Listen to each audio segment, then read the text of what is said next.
రెండు చేతులు పైకి చెప్ దేవునికి స్తోత్రం చెప్దాం ఒకసారి. హల్లెలూయా, హల్లెలూయా.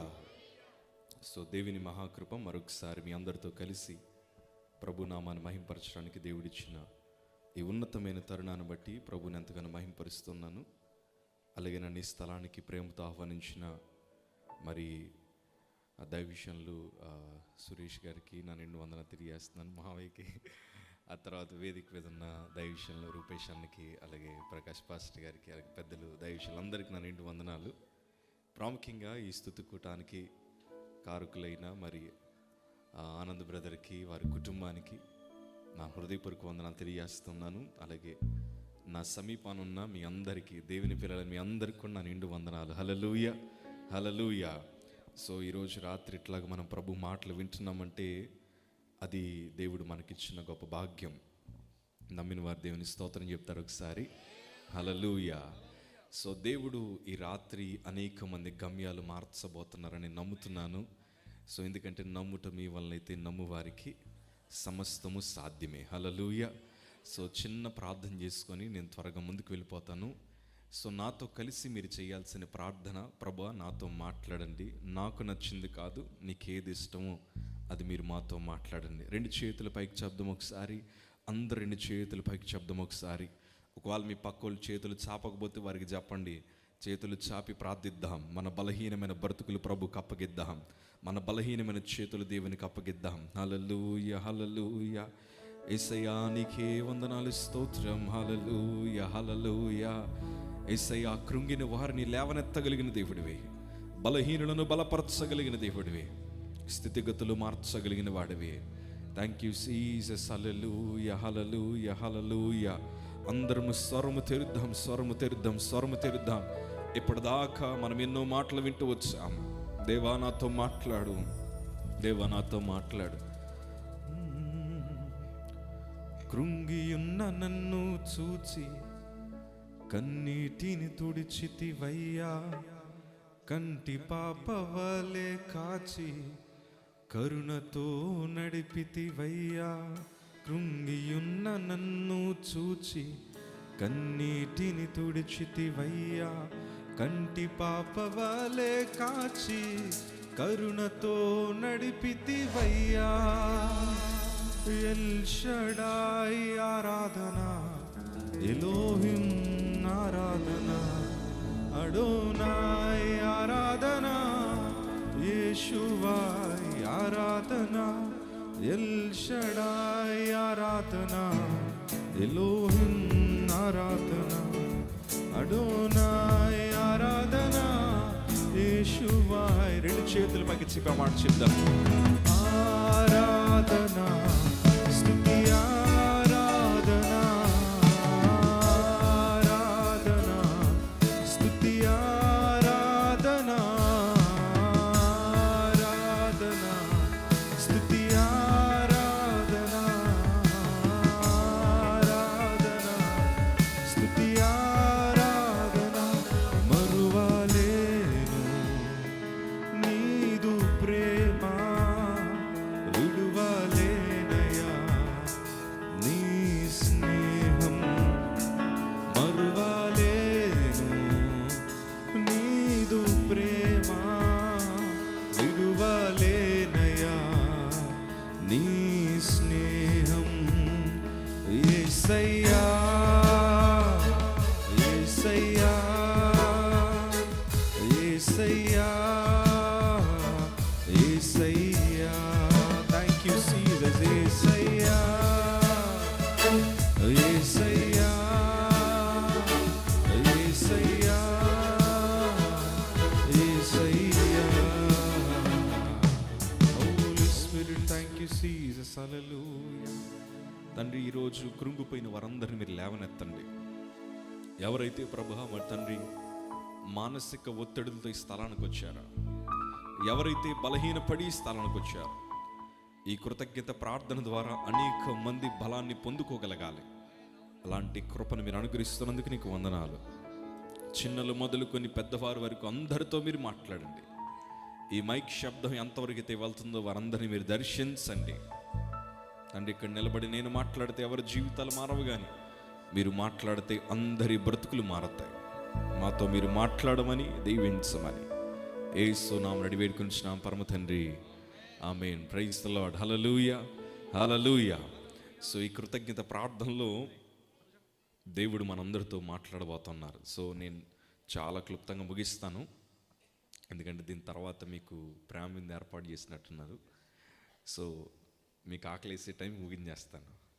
మోస్ట్ ప్రాబ్లీ దేవుని మాటలు వినిన తర్వాత నాకు తెలిసి మీకు ఆకలేదేమో, ఎందుకంటే దేవుడు మన హృదయాన్ని సంతోషపరుస్తూ ఉంటాడు.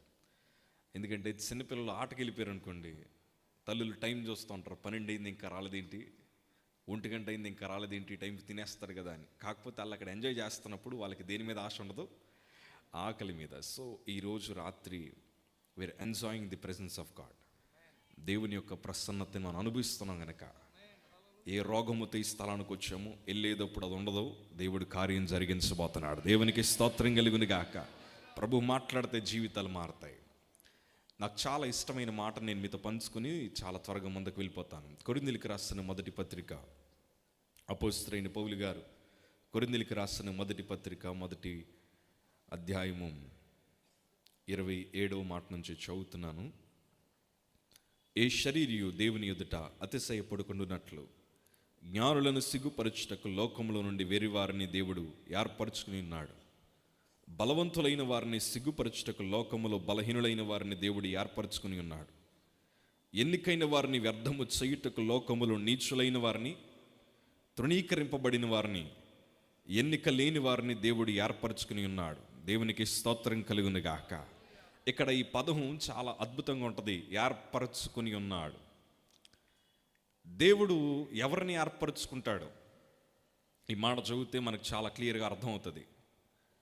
దేవుడు ఎన్నిక లేని వారిని ఏర్పరచుకుంటాడు, బలహీనులను ఏర్పరచుకుంటాడు, తృణీకరించబడిన వారిని ఏర్పాటు చేసుకుంటాడు. ఈ మాట మీతో ఎందుకు పంచుకోవడానికి ఇష్టపడుతున్నానంటే, మనుషుల మనస్సు వేరు, దేవుని మనస్సు వేరు. మనుషుల ఆలోచన వేరు, దేవుని ఆలోచన వేరు. మనకి మనుషులు గౌరవం ఇవ్వాలంటే మన దగ్గర ధనం ఉండాలి. మనుషులు మనల్ని ప్రేమించాలంటే వారికి నచ్చనివి మన దగ్గర ఉండాలి. ఇవేమీ లేకపోతే ఈ ప్రపంచంలో ఎవ్వరూ మన వైపు చూడరు. సరే, ఎవరో చూడలేదు కదా, నా బ్రతుకు ఇంక వేస్ట్ ఏమో, ఇంకెవరో పట్టించుకోవట్లేదు కదా, ఇంకా నా జీవితం అంతా ఇలాగ వృధాగా ఉంటుందేమో అని అనుకొని చాలామంది తమ ప్రాణాలను తీసుకుంటున్నారు. తమ జీవితాల్ని చాలా అన్యాయంగా మార్చుకుంటున్నారు. ఈ రాత్రి నేను మాట చెప్తాను, మనుష్యులు తృణీకరించినంత మాత్రాన మన బ్రతుకు అవ్వలేదు. మనుషులకు నచ్చలేనంత మాత్రాన మన జీవితం ముగించబడలేదు. అది దేవుని కార్యానికి ఒక నూతన ద్వారమని భావించండి. ఎందుకంటే బలహీనులను దేవుడు బలవంతులను సిగ్గుపరచడానికి నిలబెట్టుకుంటాడు ఆయన. దేవునికి స్తోత్రం కలుగును గాక. ప్రియ సంఘమా, మీరు ఎంతోమంది దృష్టికి బలహీనులుగా కనిపించుండొచ్చు. అది రోగమై అవ్వచ్చు, మానసిక రోగమై అవ్వచ్చు, కుటుంబ పరిస్థితులు అవ్వచ్చు, ఆర్థిక ఇబ్బందులు అవ్వచ్చు, కొన్నిసార్లు మన శరీర బలహీనత అవ్వచ్చు. ఏది ఏమైనా ఒకటి మాత్రం జ్ఞాపకం చేసుకోండి, మీ బ్రతుకులు ప్రభు చేతులు పెట్టగలిగితే ఎప్పుడూ కాదు, ఈ రాత్రి నీ బ్రతుకును మార్చగలిగిన సమర్థుడు ఎవరన్నా ఉన్నారు అంటే మన మధ్యన సంచరిస్తున్న నజరేయుడైన యేసు ప్రభులు వారు మాత్రమే. దేవునికి స్తోత్రం కలుగును గాక. ఈ సంగమ ప్రభు ఎంతోమంది జీవితాల్ని మారుస్తూ వచ్చాడు, అందులో నేనొక్కడిని. ఆయన ఎంతోమందిని ప్రభావితం చేశాడు, అందులో నేనొక్కడిని. మరణిస్తున్న వారిని దేవుడు ఎంతోమందిని లేపాడు, అందులో నేనొక్కడిని. ఈ సంగమ, నాతో కలిపి ఇక్కడ మీరందరూ ఉన్నారు. కోవిడ్లో ఎప్పుడూ చచ్చిపోవాలి మనం, కానీ దేవుని కృప ఏంటో చెప్పనా, దేవుడు మనల్ని కాచి కాపాడాడు. మేము కోవిడ్ టైమ్స్లో ఉన్నప్పుడు, ఈ సందర్భం చెప్పి ముందరకెళ్ళిపోతాను, నాకు మహారాష్ట్రలో ఫ్రెండ్స్ ఉన్నారన్నమాట. సో వాళ్ళు చాలా ఉన్నతమైన వారు, 70 ఎకరాల ద్రాక్ష తోట ఉంది వాళ్ళకి. ఒకరోజు కోవిడ్ టైమ్స్లో మా స్నేహితులు, మ్యూచువల్ ఫ్రెండ్స్ ఒక మాట చెప్తూ అన్నారు, జోషి ఒక సేవకుడు ఉన్నాడు మా ఫ్రెండు, తనకు ఫోన్ చేయండి, తను ప్రార్థన చేస్తాడు, మీ తండ్రి గారికి తప్పకుండా దేవుడు సహకరిస్తాడు అనగానే, ఏదో పేరుకు ప్రార్థన చేయించుకొని ఉంటారు కదా, వాళ్ళు నాకు ఫోన్ చేసి, Prashant can you pray for my father, ఆయన కొంచెం లంగ్స్ చాలా ఇన్ఫెక్ట్ అయిపోయాయి కోవిడ్ వల్ల. అంటే నేను అన్నాను, ప్రార్థన చేశాక దేవుని మీద ఆధారపడండి, విశ్వాసం ఉంచండి, ప్రభు కార్యం జరిగిస్తారంటే వారు అన్న మాట ఏంటి తెలుసా, we are in the best hospital, మేము చాలా ఉన్నతమైన హాస్పిటల్లో ఉన్నాం, అద్భుతమైన డాక్టర్స్ ఇక్కడ ఉన్నారు, we can pay the bills, మేము డబ్బులు ఖర్చు పెట్టగలమన్నారు. నేను అప్పుడు ఆలోచిస్తూ అనుకుంటున్నానంటే వీరి దృష్టి దేని మీద ఉందంటే వైద్యుల మీద ఉంది, హాస్పిటల్ మీద ఉంది, ధనం మీద ఉంది. దేవుని కృప ఇక్కడ కనీసం ఒక 10 ఎకరాల ద్రాక్ష తోట ఉన్నవారు ఎవరైనా ఉన్నారా? ఎవరు లేవు. మనందరం ఏంటంటే దేవుని కృప చేత మన జీవితం వెళ్ళిపోతుంది, కానీ మనం కోటీశ్వరులం కాదు. వారు సుమారు 2.5 కోట్లు ఖర్చు పెట్టారు. డబ్బు పోయింది కానీ తండ్రి బ్రతకలేదు. ఏడుస్తూ స్టేటస్ పెట్టింది, నాన్నగారు వెళ్ళిపోయారని. డబ్బు సంతోషం ఇవ్వదు. మనం సంపాదించిన పొలాలు మనల్ని కాపాడలేవు. అందుకే కొంతమంది అంటారు, పోయినప్పుడు ఏం పట్టుకుపోతామండి. పోయినప్పుడు అది అందరూ అంటారు, కానీ క్రైస్తవుడు పోయినప్పుడు కూడా పట్టుకెళ్తాడు. దేవుడు అంటాడు కదా, నీ క్రియలు నీ వెంట వచ్చును. ఈ రాత్రి మన సాక్ష్యాన్ని పట్టుకెళ్దాం. ఈ రాత్రి అనేక మందిని ప్రభావితం చేయగలిగిన శక్తివంతమైన దేవుణ్ణి పట్టుకెళ్దాం. దేవుడు కార్యం జరిగిస్తాడు. దేవునికి స్తోత్రం కలుగును గాక. అందుకే ఈ రాత్రి మనం కోటీశ్వరులు కాకపోయినా దానికంటే బహుకోటీశ్వరులు మనం. ఎందుకంటే అన్నిటికంటే ఉన్నతమైనది భక్తి. ఆ భక్తి మన ఆస్తిగా మార్చబడింది. దేవునికి స్తోత్రం కలుగును గాక. సో దేవుని కృపను బట్టి నేను 2014 ఆగస్టు 4వ తారీఖున నేను సేవకుడిగా అభిషేకించబడ్డాను. అభిషేకించబడిన తర్వాత ప్రభు పరిచర్యలోకి వచ్చాను. సో నేను పుట్టక ముందే మా తల్లిదండ్రులు సేవకులు. సో నేను బాప్తీసం 7వ తరగతిలో తీసుకున్నాను. కానీ ప్రభువులోకి రావడానికి కొంచెం టైం పట్టింది. సో చిన్నప్పుడు నేను చాలా కలలు కన్నాను. మా టీచర్ అడిగేవారు, జోషి పెద్దయ్యకి ఏమవుతావు అని. ఆటోలో వెళ్తున్నప్పుడు ఆటో డ్రైవర్ అవ్వాలనిపించేది. పైనుండి అలా విమానం వెళ్ళిపోతుంటే అది చూసి పైలట్ అవ్వాలనిపించేది. రోడ్డు మీద ఎవరన్నా పోలీసు వాళ్ళని చూస్తే పోలీస్ అవ్వాలనిపించేది. కానీ సేవకుడు అవ్వాలని ఎప్పుడు అనుకోలేదు. కానీ వాక్యం అంటది కదా, ఊహించిన దానికంటే అత్యధికమైన మేలుల చేత నింపుతానన్న దేవుడు ఈరోజు అబద్ధపు ప్రపంచాన్ని విడిచిపెట్టి సత్యాన్ని ప్రకటించే కృపభాగ్యాన్ని దేవుడు అనుగ్రహించాడు. దేవునికి స్తోత్రం కలుగును గాక. ఆ సత్యము మమ్మల్ని స్వతంత్రులుగా మార్చింది. ఈరోజు మేము గర్వంగా చెప్పగలం, మేము దేనికి బానిసలము కాదు, ప్రభు ప్రేమకు తప్ప. దేవుని కృప. చిన్నప్పుడు మా తల్లిదండ్రులు ప్రభు పరిచర్యకు వచ్చారు వాకిలిపూడి ప్రాంతానికి. సో ఆ ప్రాంతంలో మా తల్లిదండ్రులు పరిచర్య ప్రారంభించినప్పుడు మా ఊరు సముద్రానికి బాగా దగ్గర. మా ఊర్లో అందరూ మత్స్యకారులు, అందరూ చేపల వేటకు వెళ్తూ ఉండేవారు. మాకప్పుడు స్థలం లేదు, సంఘం లేదు, కానీ కేవలం 2, 3, 4 విశ్వాసులు ఉంటే వారి ఇంటి గుమ్మాల దగ్గర దేవుని ఆరాధన జరిగిస్తూ ప్రభు అంటే చాలా నమ్మకంగా, ప్రభు అంటే చాలా చక్కటి ప్రేమ కలిగి పరిచర్య ప్రారంభించారు. దేవుని కృపను బట్టి మా తల్లిగారికి ఒక ఆశ ఏంటంటే ప్రభు పరిచర్య చేయాలి. ఒకరోజు ఒక మంచి దైవజనరాలు మా తల్లిగారి దగ్గరికి వచ్చి, అమ్మ, ప్రభు మీకు ఒక అబ్బాయిని ఇస్తున్నాడు, ఆ అబ్బాయిని దేవుడు చక్కటి సేవకుడిగా అనేక దేశాల్లో ప్రభు వాడుకుంటాడని చెప్పగానే మా తల్లి ప్రార్థించింది, ప్రభు అబ్బాయి పుట్టినా పర్లేదు, అమ్మాయి పుట్టినా పర్లేదు, ఎంతమంది పుట్టినా పర్లేదు, వాళ్ళందరినీ కూడా నీ పరిచర్యకి ఇస్తాను. దేవుని కృప ప్రార్థించడం ప్రారంభించింది. నేను పుట్టడం జరిగింది. నా తర్వాత 2 చెల్లెలు పుట్టారు. నాకు స్టువర్ట్పురం సుధాకర్ గారని ఒక మంచి దైవజనుడు, ఆయన నాకు జోషి ప్రశాంత్ అని పేరు పెట్టారు. నా పేరులో ప్రశాంత్ అని ఉంది, కానీ కొన్ని సంవత్సరాలు గడిచాక మా ఇంట్లో వాళ్ళకి నా వల్ల ప్రశాంతత లేదు.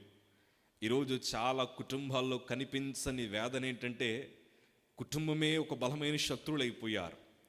పిల్లలను చూస్తే భయపడుతున్న తరాల మధ్యన ఉన్నాం. అవసరానికి ప్రేమించే కుటుంబాల మధ్యన మనం ఉన్నాం. ప్రేమ చల్లారిపోయింది, అక్రమం పెరిగిపోయింది. ఈరోజు కుటుంబ పరిస్థితులు ఎలా ఉన్నాయంటే పరిస్థితులు ఎట్లా ఉన్నాయంటే ఏ చిన్న గాలి వచ్చినా పడిపోయేలా ఉన్నాయి. పాలేదు పరిస్థితులు, మానసిక ఒత్తిళ్ళు. ఏదో ఫంక్షన్ జరుగుతున్నప్పుడు నలుగురు కలిసి ఫోటో తీయించుకోవాలి కాబట్టి దానికి అరగంట బ్రతిమాలుకుంటే వస్తున్నారు. స్టేజ్ మీదకి వచ్చాక కూర్చొని ఫోటో తీసుకుంటారు, కానీ ఫోటోలో నవ్వుతున్నారు, కానీ నిజంగా నవ్వి కుటుంబాలు చాలా సంవత్సరాలు అయిపోయాయి. బాలేదు, సమాజం పరిస్థితి బాలేదు. ఎన్నడూ వినకూడని వార్తలు మనం వింటూ వచ్చాం.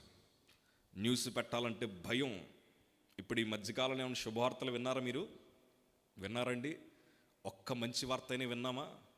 ఎవరో తగలబెట్టేస్తే బస్సులు తగలబడిపోయిన విన్నాం, కానీ వాటంతటవే తగలబడిపోవడం చూస్తున్నాం. ఇప్పుడు ప్రపంచం మనకి వినిపిస్తున్న అతి గొప్ప శుభవార్తలు ఏంటి చెప్పనా? సినిమా యాక్టర్గా ఆడబిడ్డ పుట్టిందంట. మనకేమన్నా ఆవులు మేకలు పుడతాయా ఏంటండి? అందరికీ పిల్లలే పుడతారు. అదొక వార్త. కిందేమో కమెంట్స్ ఏమంటే, మా ఊరికి ప్రిన్సెస్, మా దేశానికి ప్రిన్సెస్, వాళ్ళు పుడితే మనకేం వచ్చిద్దయ్యా? వాళ్ళెవరో పలానా పెళ్ళిలో 2 కోట్లు విలువ చేసే సూట్ వేసుకున్నారంట. అయితే ఏంది మనకి? ప్రపంచం ఏం చూపిస్తుందో మనకు అర్థం కావట్లేదు. ఈరోజు ఏం వినాల్సి వస్తుందో అర్థం కావట్లేదు. ఇదంతా మీకు ఎందుకు చెప్తున్నానంటే, ప్రతి కుటుంబాలు మనం ప్రశాంతమైన జీవితాన్ని జీవించాలి. దాన్ని ఇవ్వగలిగిన ఒకే ఒక సమర్థుడు మనం ఆరాధిస్తున్న నజరేయుడైన యేసు ప్రభులు వారు మాత్రమే. దేవునికి స్తోత్రం కలుగును గాక. సో మేము పుట్టిన తర్వాత, మాకు ఊహొచ్చిన తర్వాత మా తల్లిగారు మాకు బోధించిన సువార్త అంతా ఒకటే, అయ్యా మేము ముగ్గురిని సేవకి సమర్పించాను. మేము సేవకులం కాబట్టి మీరు ప్రభు సేవ చేస్తారేమో, అట్లా కాదు. ప్రభు పిలుచున్నప్పుడు మీరు పరిచయంలోకి రావాలి. ఎందుకంటే పిలుపు లేని సేవలో ఉజ్జీవం ఉండదు. పిలుపు లేని సేవలో దేవుని ప్రసన్నత కనిపించదు. పిలుపు లేని సేవలో ప్రభు తప్ప అన్నీ కనిపిస్తాయి. సో మా తల్లిగారు అన్నారు, అప్పటిదాకా మీరు ప్రభు పరిచర్య నేర్చుకోవాలనగానే, నాది వాయిద్యాల పరిచర్య, మా చెల్లెలిద్దరిది పాటలు పాడే పరిచర్య. ప్రభు కృపను బట్టి మేము అట్లాగే వెళ్ళిపోతూ ఉండేవాళ్ళం. దేవుని సందులో మా తల్లి ప్రార్థించింది, ప్రభా మాకు ఒక మందిరం కావాలి. ఎందుకంటే మా ఇంట్లో 2 పడవలు ఉన్నాయి. ఆ 2 పడవలు ఏంటంటే, మా తల్లిగారి తరపులందరూ ప్రభు సేవకులే. దేవుని కృప, మా మావయ్యలందరూ బలమైన పరిచర్య చేస్తున్నారు. దేవునికి స్తోత్రం కలుగును గాక. మా నాన్నగారి తరపులేమో కొంతమంది ప్రజా సేవకులు. వాళ్ళిద్దరి మధ్యన పుట్టినోడు నేను. మా ఆలోచనలు ఎట్లా ఉంటాయంటే, అందరి మధ్యన పెరుగుతున్నప్పుడు దుష్ట సాంగత్యము మంచి నడవడికను చెడుపును. మంచి అయితే త్వరగా ఎక్కదు, కానీ చెడు చాలా త్వరగా ఎక్కుతుంది. పిల్లలకి ఫోన్ అలవాటు చేయడం చాలా సులువే, కానీ దాన్ని లాక్కోవడం చాలా కష్టం. అంతేనండి. చెడు చాలా త్వరగా ఎక్కిద్ది. మా తల్లిగారు ఏమనుకున్నారో తెలియదు, కానీ ప్రార్థించింది. దేవుని కృప. ఆ వాకలిపొడి ప్రాంతంలోనే ఒక చిన్న స్థలాన్ని దేవుడు మాకు ఇస్తే, అక్కడ ఒక చిన్న పాక మందిరాన్ని కట్టుకున్నాం మేము. దాని వెనకాలేమో అదొక చిన్న సందు లాంటి ఇల్లు. చాలామంది ఇప్పుడు ప్రస్తుత పరిస్థితులు చూసి ఏ కష్టాలు లేవేమో అనుకుంటారు, కానీ వాస్తవానికి ఎన్నో కష్టాలు మేము అనుభవిస్తూ వచ్చాం. ఇసుక నేలను పడుకున్న వారము, రకరకాల పురుగుల మధ్యన సంచారం చేశాం. మా తాటాకులు ఒక్కొక్కసారి వర్షాలు వచ్చిన, తుఫాన్లు వచ్చిన ఎగిరిపోతూ ఉండేవి. నీళ్లు మా ఇంట్లోకి వస్తూ ఉండేవి. సముద్రం దగ్గర కదా, రకరకాల జంతువులు మా మందిరాల్లోకి వస్తూ ఉండేవి. ఓపెన్ కిటికీలు అన్నీ. ఆ పరిస్థితుల మధ్య ఎన్నో కష్టాలు అనుభవిస్తూ, కానీ ప్రభు సేవ నమ్మకంగా చేస్తూ ఉండేవారు. మా తల్లిగారికి ఉండే ఆశ ఏంటంటే, నా పిల్లలు బాగా చదవాలి. ఎందుకంటే ప్రభు ఏ దేశానికి పంపిస్తాడో, ఏ రాష్ట్రానికి పంపిస్తాడో తెలియదు కనుక బలమైన పరిచర్య చేయాలి. భాష అడ్డు రాకూడదని మా కాకినాడలోనే చాలా పెద్ద స్కూల్లో మమ్మల్ని వేశారు. పెద్ద స్కూల్ అని ఎందుకన్నానంటే, పెద్ద పెద్ద వాళ్ళందరూ అక్కడే చదవడానికి ఇష్టపడుతూ ఉంటారు. మా జిల్లాలో ఫస్ట్ CBSE స్టాండర్డ్ స్కూల్ అది. అంటే పిల్లలు ఇంగ్లీష్ నేర్చుకుంటారని. అక్కడికి ఆ స్కూల్లో ఫీజులు కట్టేంత అవకాశం మాకు లేకపోయినా కానీ, ఆ ప్రిన్సిపల్ గారు కూడా క్రైస్తవుడు కనుక ఆ స్కూల్ అడ్మిషన్ దొరికింది నాకు. అక్కడికి వెళ్ళాక నేను చూసిన అనుభవం ఏంటంటే, డబ్బున్నవారు బీదవారితో సహవాసము చేయరు. మీరు చెప్తే నమ్మరు, 7వ తరగతి వచ్చేదాకా నాకు సరైన స్నేహితులు ఎవరు లేరు. నా పక్కన కూర్చోడానికి ఇష్టపడేవారు కాదు. ఏదో పైపెచ్చుగా మాట్లాడుతూ ఉండేవారు. మా టీచర్ గారు ఎవరన్నా నా పక్కన ఎవరన్నా కూర్చోబెడితే కొంతమంది లేచి వెళ్ళిపోతూ ఉండేవారు. ఎందుకంటే మేము కోటీశ్వరులు ఏం కాదు. మనిషి మనతో సహవాసం చేయాలంటే మన దగ్గర హంగు ఆర్భాటాలు ఖచ్చితంగా ఉండాలి. అందుకే దేవుని కోసం ఎందుకు చెప్తారంటే, దేవుడు ప్రేమించాలంటే ఇవేమీ అక్కర్లేదు. దేవునికి స్తోత్రం కలుగును గాక. సో అట్లాగా మా జీవితాలు గడుస్తూ వెళ్ళేవి. మా తల్లిగారు చిన్న చిన్న సంచులు ఇచ్చుకొని ఒక్కొక్కసారి రేషన్ జాబు పంపించేది. అక్కడికి వెళ్ళిన తర్వాత యేసు ప్రభు పాటలు వెటకరంగా పాడుతూ ఉండేవారు. మాకు సంబంధించినోళ్ళే. అదిగో హల్లెలూయా బ్యాచ్ వచ్చింది, అదిగో ముసుగేసుకున్న వాళ్ళు వచ్చారు, అదిగో ఏవయ్యా మీరు యేసు ప్రభుని ఎందుకు నమ్ముకున్నారు అని అడుగుతూ ఉండేవారు. కొన్నిసార్లు ఏమనేవారంటే, మీ మమ్మీ మీ డాడీ ఇంటింటికి పోయి అడుక్కు తింటారు కదా, మీకు బియ్యానికి ఏం తక్కువ వచ్చాయి, మీకు కూరగాయలకి ఏం తక్కువ వచ్చాయి అని చాలామంది ఇట్లా అడుగుతూ ఉండేవారు. వాస్తవానికి ఏం అడగాలి చెప్పనా? మనల్ని కాదు అడగాల్సింది. ప్రపంచంలో, మన దేశంలో, లేకపోతే మన ప్రాంతాల్లో తాగుబోతులు, తిరుగుబోతులు, వ్యభిచారులు, దొంగలు, నరహంతకులు, తల్లిదండ్రులు మాటలు వినలేని వారు, గంజాయికి అలవాటు పడిన వారు, తల్లిదండ్రులు కొట్టేవారు, మోసం చేసేవారు, అన్యాయంగా సంపాదించేవారు, వారు ఎవరిని అడగరు. ఎందుకురా నీ బతుకెట్ట తయారైంది?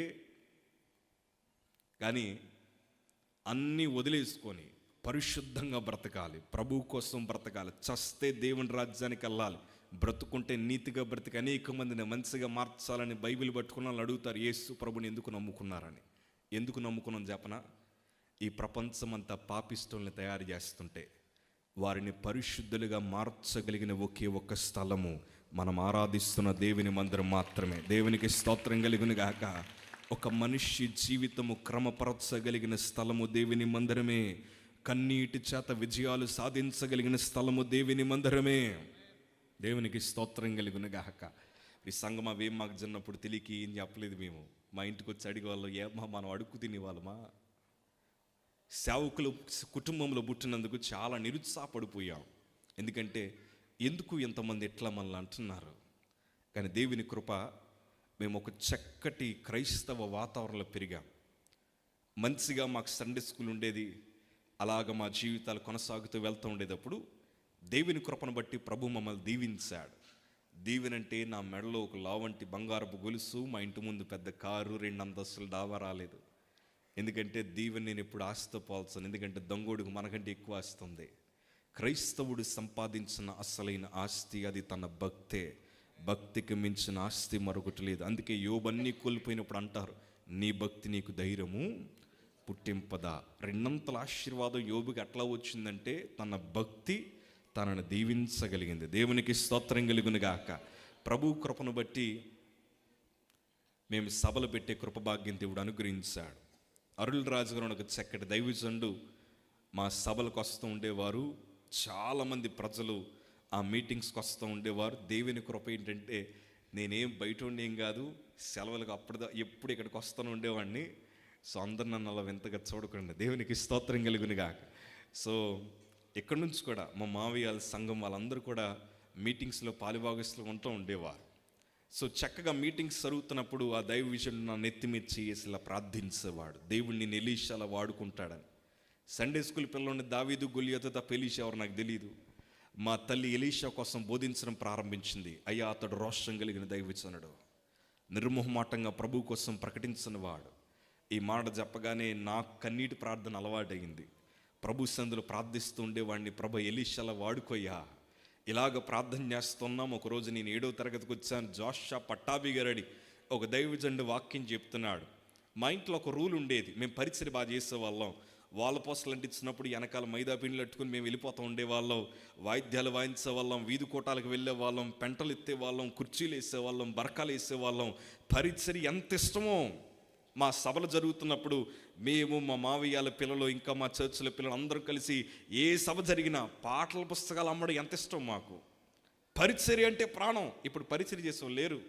కనిపించే పరిచర్య చేయాలి, గుర్తింపు వచ్చే పరిచర్య చేయాలి, పొగిడితే పరిచర్య చేయాలన్న ఆలోచనలు ఉన్నాయి తప్ప దేవుడు చూసే పరిచర్య చేయాల్సలు ఎవరికైతే ఉంటాయో వారిని నా ప్రభు వాడుకుంటాడు, హెచ్చిస్తాడు కూడా. దేవునికి స్తోత్రం కలుగును గాక. అట్లాగా మేము పరిచర్య చేస్తూ ఉండేవాళ్ళం. కానీ దైవజనుడు వాక్యానికి నిలబడే టైంకి ఏ స్థలములో ఉన్నా మేము ముందరకు కూర్చోవాలి. ఎందుకంటే ఇంటికి వెళ్ళాక మమ్మల్ని అడిగే మొదటి ప్రశ్న, ఈరోజు దైవజనుడు ఏ వాక్యం చెప్పాడు, ప్రభు మీతో ఏం మాట్లాడారు. ప్రియ సంగమా, ఈరోజు కుటుంబాలు చాలా మట్టికి పాడైపోవడం గల కారణం, తప్పుపోయిన వారు మరలా తిరిగి రాకపోవడం గల కారణం ఏంటో తెలుసా? సముద్రానికి ఇసుక సరిహద్దు ఎలాగో మన క్రైస్తవ కుటుంబాలకు కొన్ని సరిహద్దులు ఉండాలి. వాక్యాన్ని బోధించేవారు ఉండాలి, తల్లిదండ్రులుగా దేవుని వాక్యాన్ని పంచుకుంటూ ఉండాలి.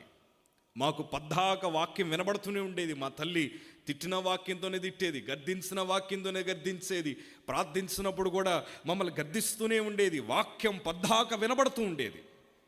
ఈ సంగమా, ఆ రోజు మేము వాక్యం ఏంటంటే దైవజనుడు చెప్తున్న వాక్యం ఏంటంటే, ఈ రాత్రి నువ్వు రక్షణ లేకుండా చనిపోతే అగ్ని ఆరదు, పురుగు చావదు, దాన్ని నరకం అంటారు.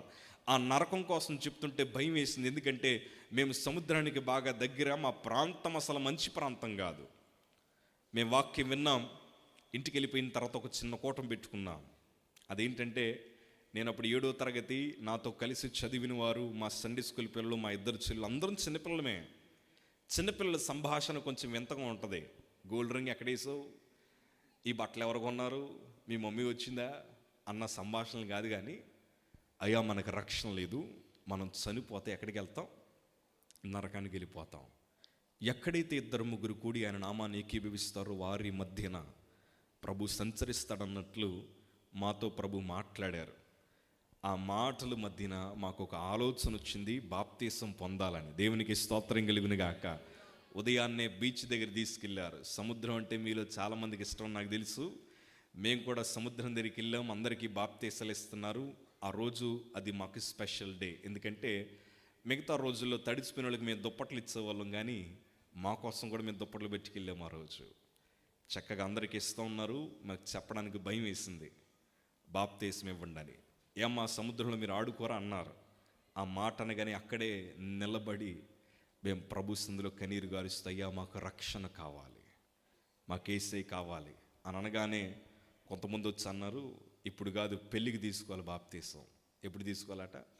పెళ్ళికి తీసుకోవాలి, వయసు వచ్చాక తీసుకోవాలి. ఎలాంటి మాటలు వినపడుతుంటే అందరికంటే చిన్నది మా చిన్న చెల్లి ఇక్కడే ఉంది. వచ్చి అన్న మాట ఏంటంటే, మేము చచ్చిపోయి ఒకవేళ నరకానికి వెళ్ళిపోతే ఆ డోర్ దగ్గర మీరు నిలబడి ఈ మాట యేసయ్యకి చెప్తారా అని అడిగింది. ఆ మాటకి ఇంకెవరికి సమాధానం ఉండదు. ఆ రోజు మా 6గురికి బాప్తీసం ఇచ్చారు. దేవునికి స్తోత్రం కలుగును గాక. మీలో రక్షణ పొందిన వారు ఎంతమంది ఉన్నారో నాకు తెలియదు, కానీ ఓ మాట చెప్తాను. కొన్ని కోట్ల డబ్బు బ్యాగ్ చేతిలో పెట్టిన రాని సంతోషం ఆ రోజు రక్షణ పొందినప్పుడు వచ్చింది. నీళ్ళల్లోంచి ములుగు బయటకు వస్తున్నప్పుడు మీ అందరి మనసు ఎలా ఉంటుంది చెప్పనా? అయ్యా ఈ సంతోషం నా ఒక్కదానికే కాదు, ఈ సంతోషం నా ఒక్కడికి కాదు, నా కుటుంబం అంతా రక్షించబడాలి, నా మిత్రులు రక్షించబడాలి, నా భర్త రక్షించబడాలి, నా పిల్లల రక్షణ అనుభవంలోకి తీసుకురావాలి. ఇలాంటి తలంపులు కలిగిన వారే అందరూ. నేను కూడా అంతే. బ్రతుకుతే ప్రభు కోసం బ్రతకాలి. మీరు చెప్పండి, చచ్చిపోతే ప్రభు కోసం చనిపోవాలన్న తీర్మానం. పరిచర్య బాగా చేస్తాం, పరిచర్య ఇంకా అద్భుతంగా జరిగించడానికి ఇష్టపడ్డా. కానీ బాప్తీసం తీసుకున్న వారిని దేవుడు ఎంతైతే బలముగా వాడుకుంటాడో, ఆ బాప్తీసం తీసుకున్న వారిని పాడు చేయాలని సాతాను కూడా అన్ని బలమైన ప్రయత్నాలు ఖచ్చితంగా చేస్తాడు. అందుకే మా ఊర్లో మాట చెప్తారు, ఎంత పెద్ద చేపైనా చిన్న గేలానికి పడిపోద్దట. అలాగే సాతాను రక్షణ పొందిన వారందరికీ ఏం వేస్తాడు? మీకు అర్థమవుతుంది. అయితే దేవునికి స్తోత్రం కలుగును గాక. హల్లెలూయా, హల్లెలూయా. ఆ గేలం ఈరోజు వేసిన అతిపెద్ద గేలం ఏంటంటే, చిన్నలు మొదలుకొని పెద్దవారి దాకా అందరి చేతులు ఏముంటున్నాయి? అది వదలడం చాలా కష్టం. అది వదిలితే నష్టపోతా ఉన్న భయం. అందుకే ఊరు వెళ్తున్నప్పుడు బ్యాగ్లో బట్టలు మర్చిపోయినా పర్లేదు, కానీ చార్జర్ మర్చిపోతే వాళ్ళ ఇబ్బందులు అంతా ఇంత కాదు. ఇంట్లోకి వెళ్ళగానే అడిగే మొదటి ప్రశ్న, సిపిన్ చార్జర్ ఉందా అని అడుగుతారు. ఎందుకంటే దీని ప్రాణం పోతే మనం ప్రాణం పోయినట్లు చేసింది ఈరోజు. పిల్లలు మొదలుకొని చిన్నపిల్లలు కూడా చూడండి మీరు ఒకసారి. అమ్మ పిల్లలకి ఎప్పుడు ఫోన్లు ఇవ్వకండి, మెల్లగుడ్లు వస్తాయంట. బల్లిగుడ్లు కాదు.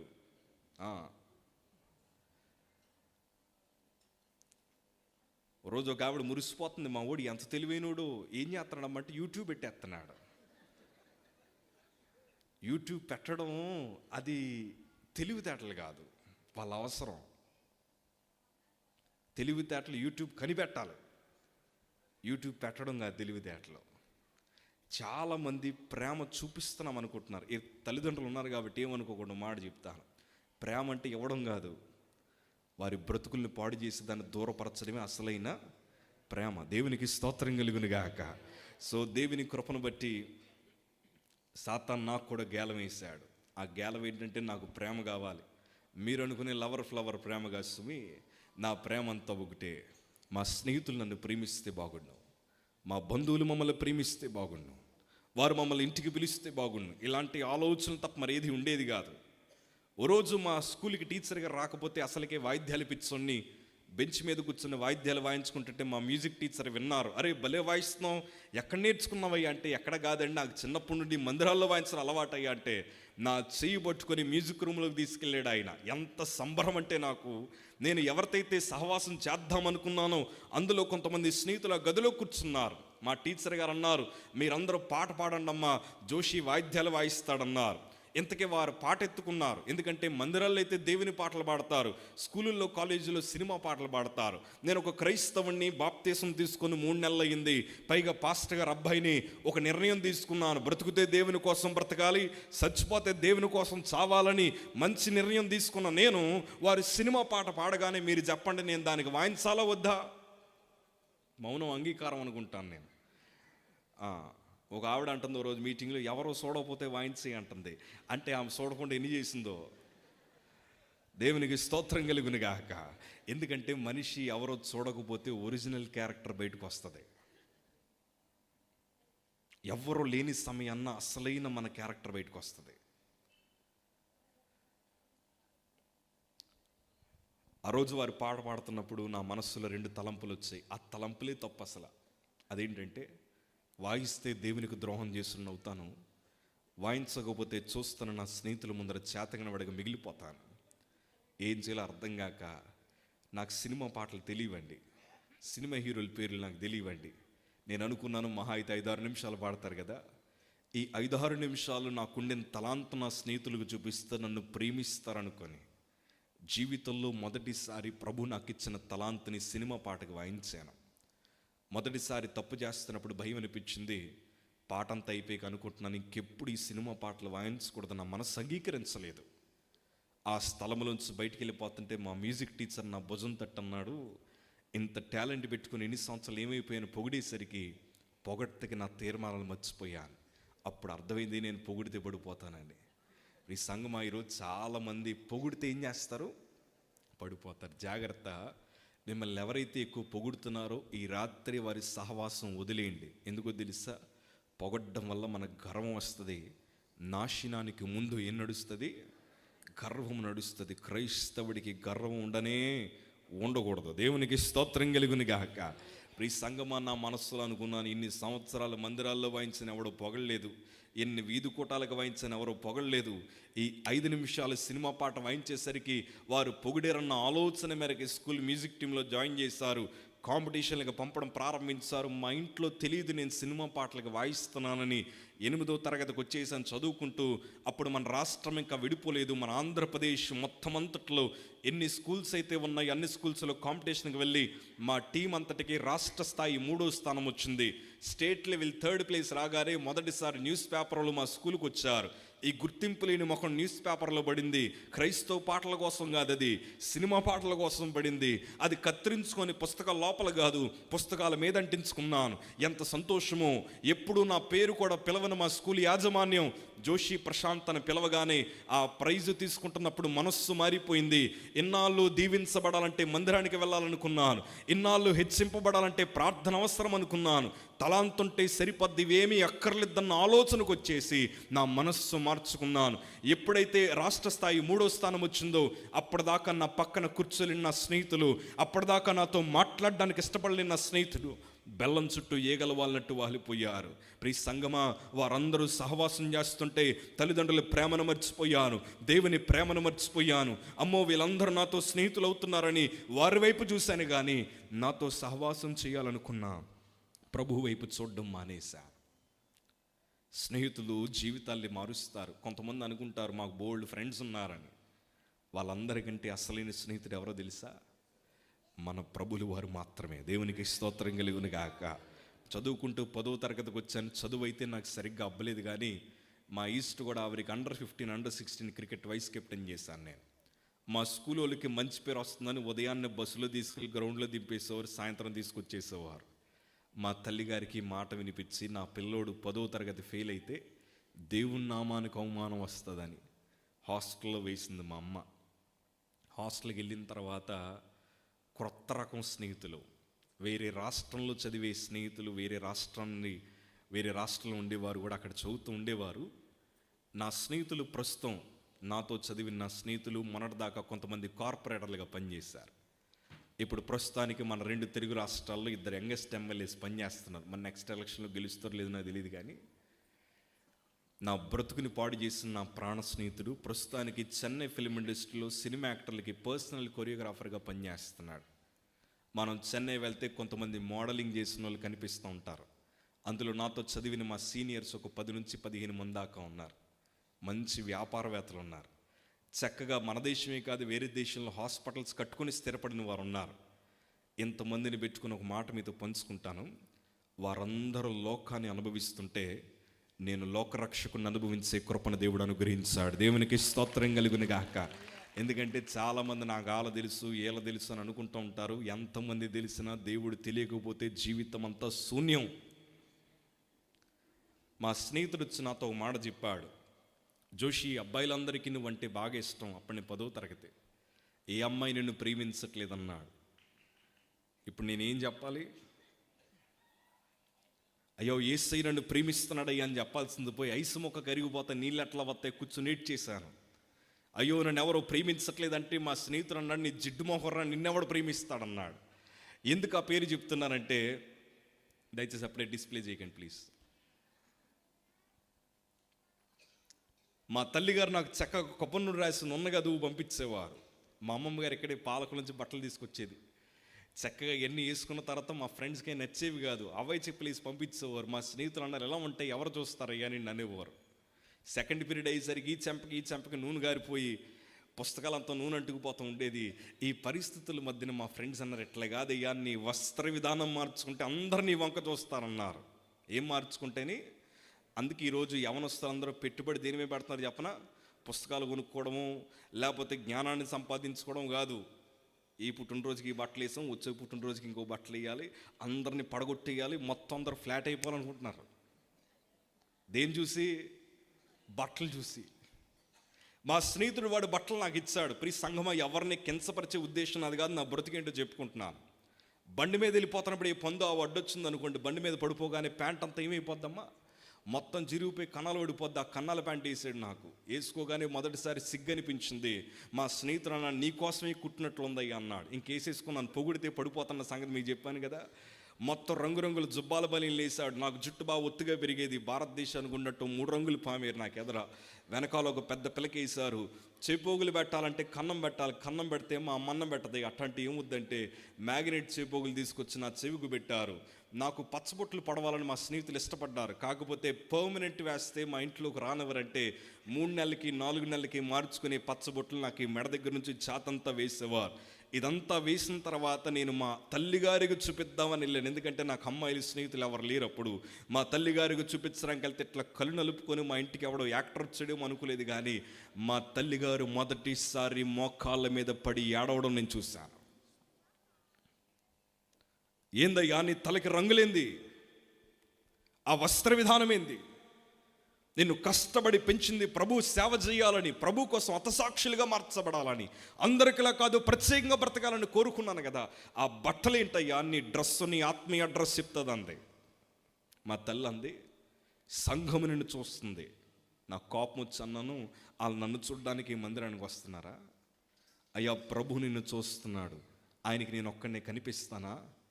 ఈ మాటలు చెప్తా ఉంటే మా తల్లి కోపం వచ్చింది. మాకు అప్పుడే గొడవలు స్టార్ట్ అయ్యాయి. కానీ ఒక్క మాట, బలిపెట్ట మీద నిలబడి గుండెలు చరుచుకుని గర్వంగా ఒక మాట చెప్తాను. నా తల్లొద్దు అని పెట్టి 10 సంవత్సరాల పైన అయింది. నా ముఖం మీద పౌడర్ రాసి 10 సంవత్సరాల పైన అయింది. మా సంఘ బిడ్డలు 100 రూపాయల చొక్కా ఇచ్చిన కుట్టించుకుని వేసేసుకునే స్థితిలో ఉన్నాను. ఎందుకో చెప్పనా? నాకు అర్థమైన సంగతి, మనకు విలువ మన హెయిర్ స్టైల్ బట్టు, మనం రాసే పౌడర్ బట్టు, మనం తిరిగే కార్లు బట్టు, మనం వాడే ఫోన్లు బట్టు రాదు.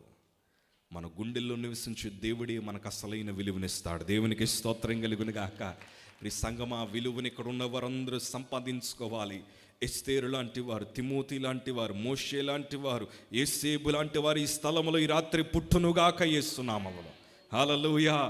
తల్లులు, మీరు చేస్తున్న ప్రార్థన వృధాగా పోదు. మీ నెక్స్ట్ జనరేషన్ మిమ్మల్ని మించిన ప్రార్థన పరులుగా మార్చబడతారు.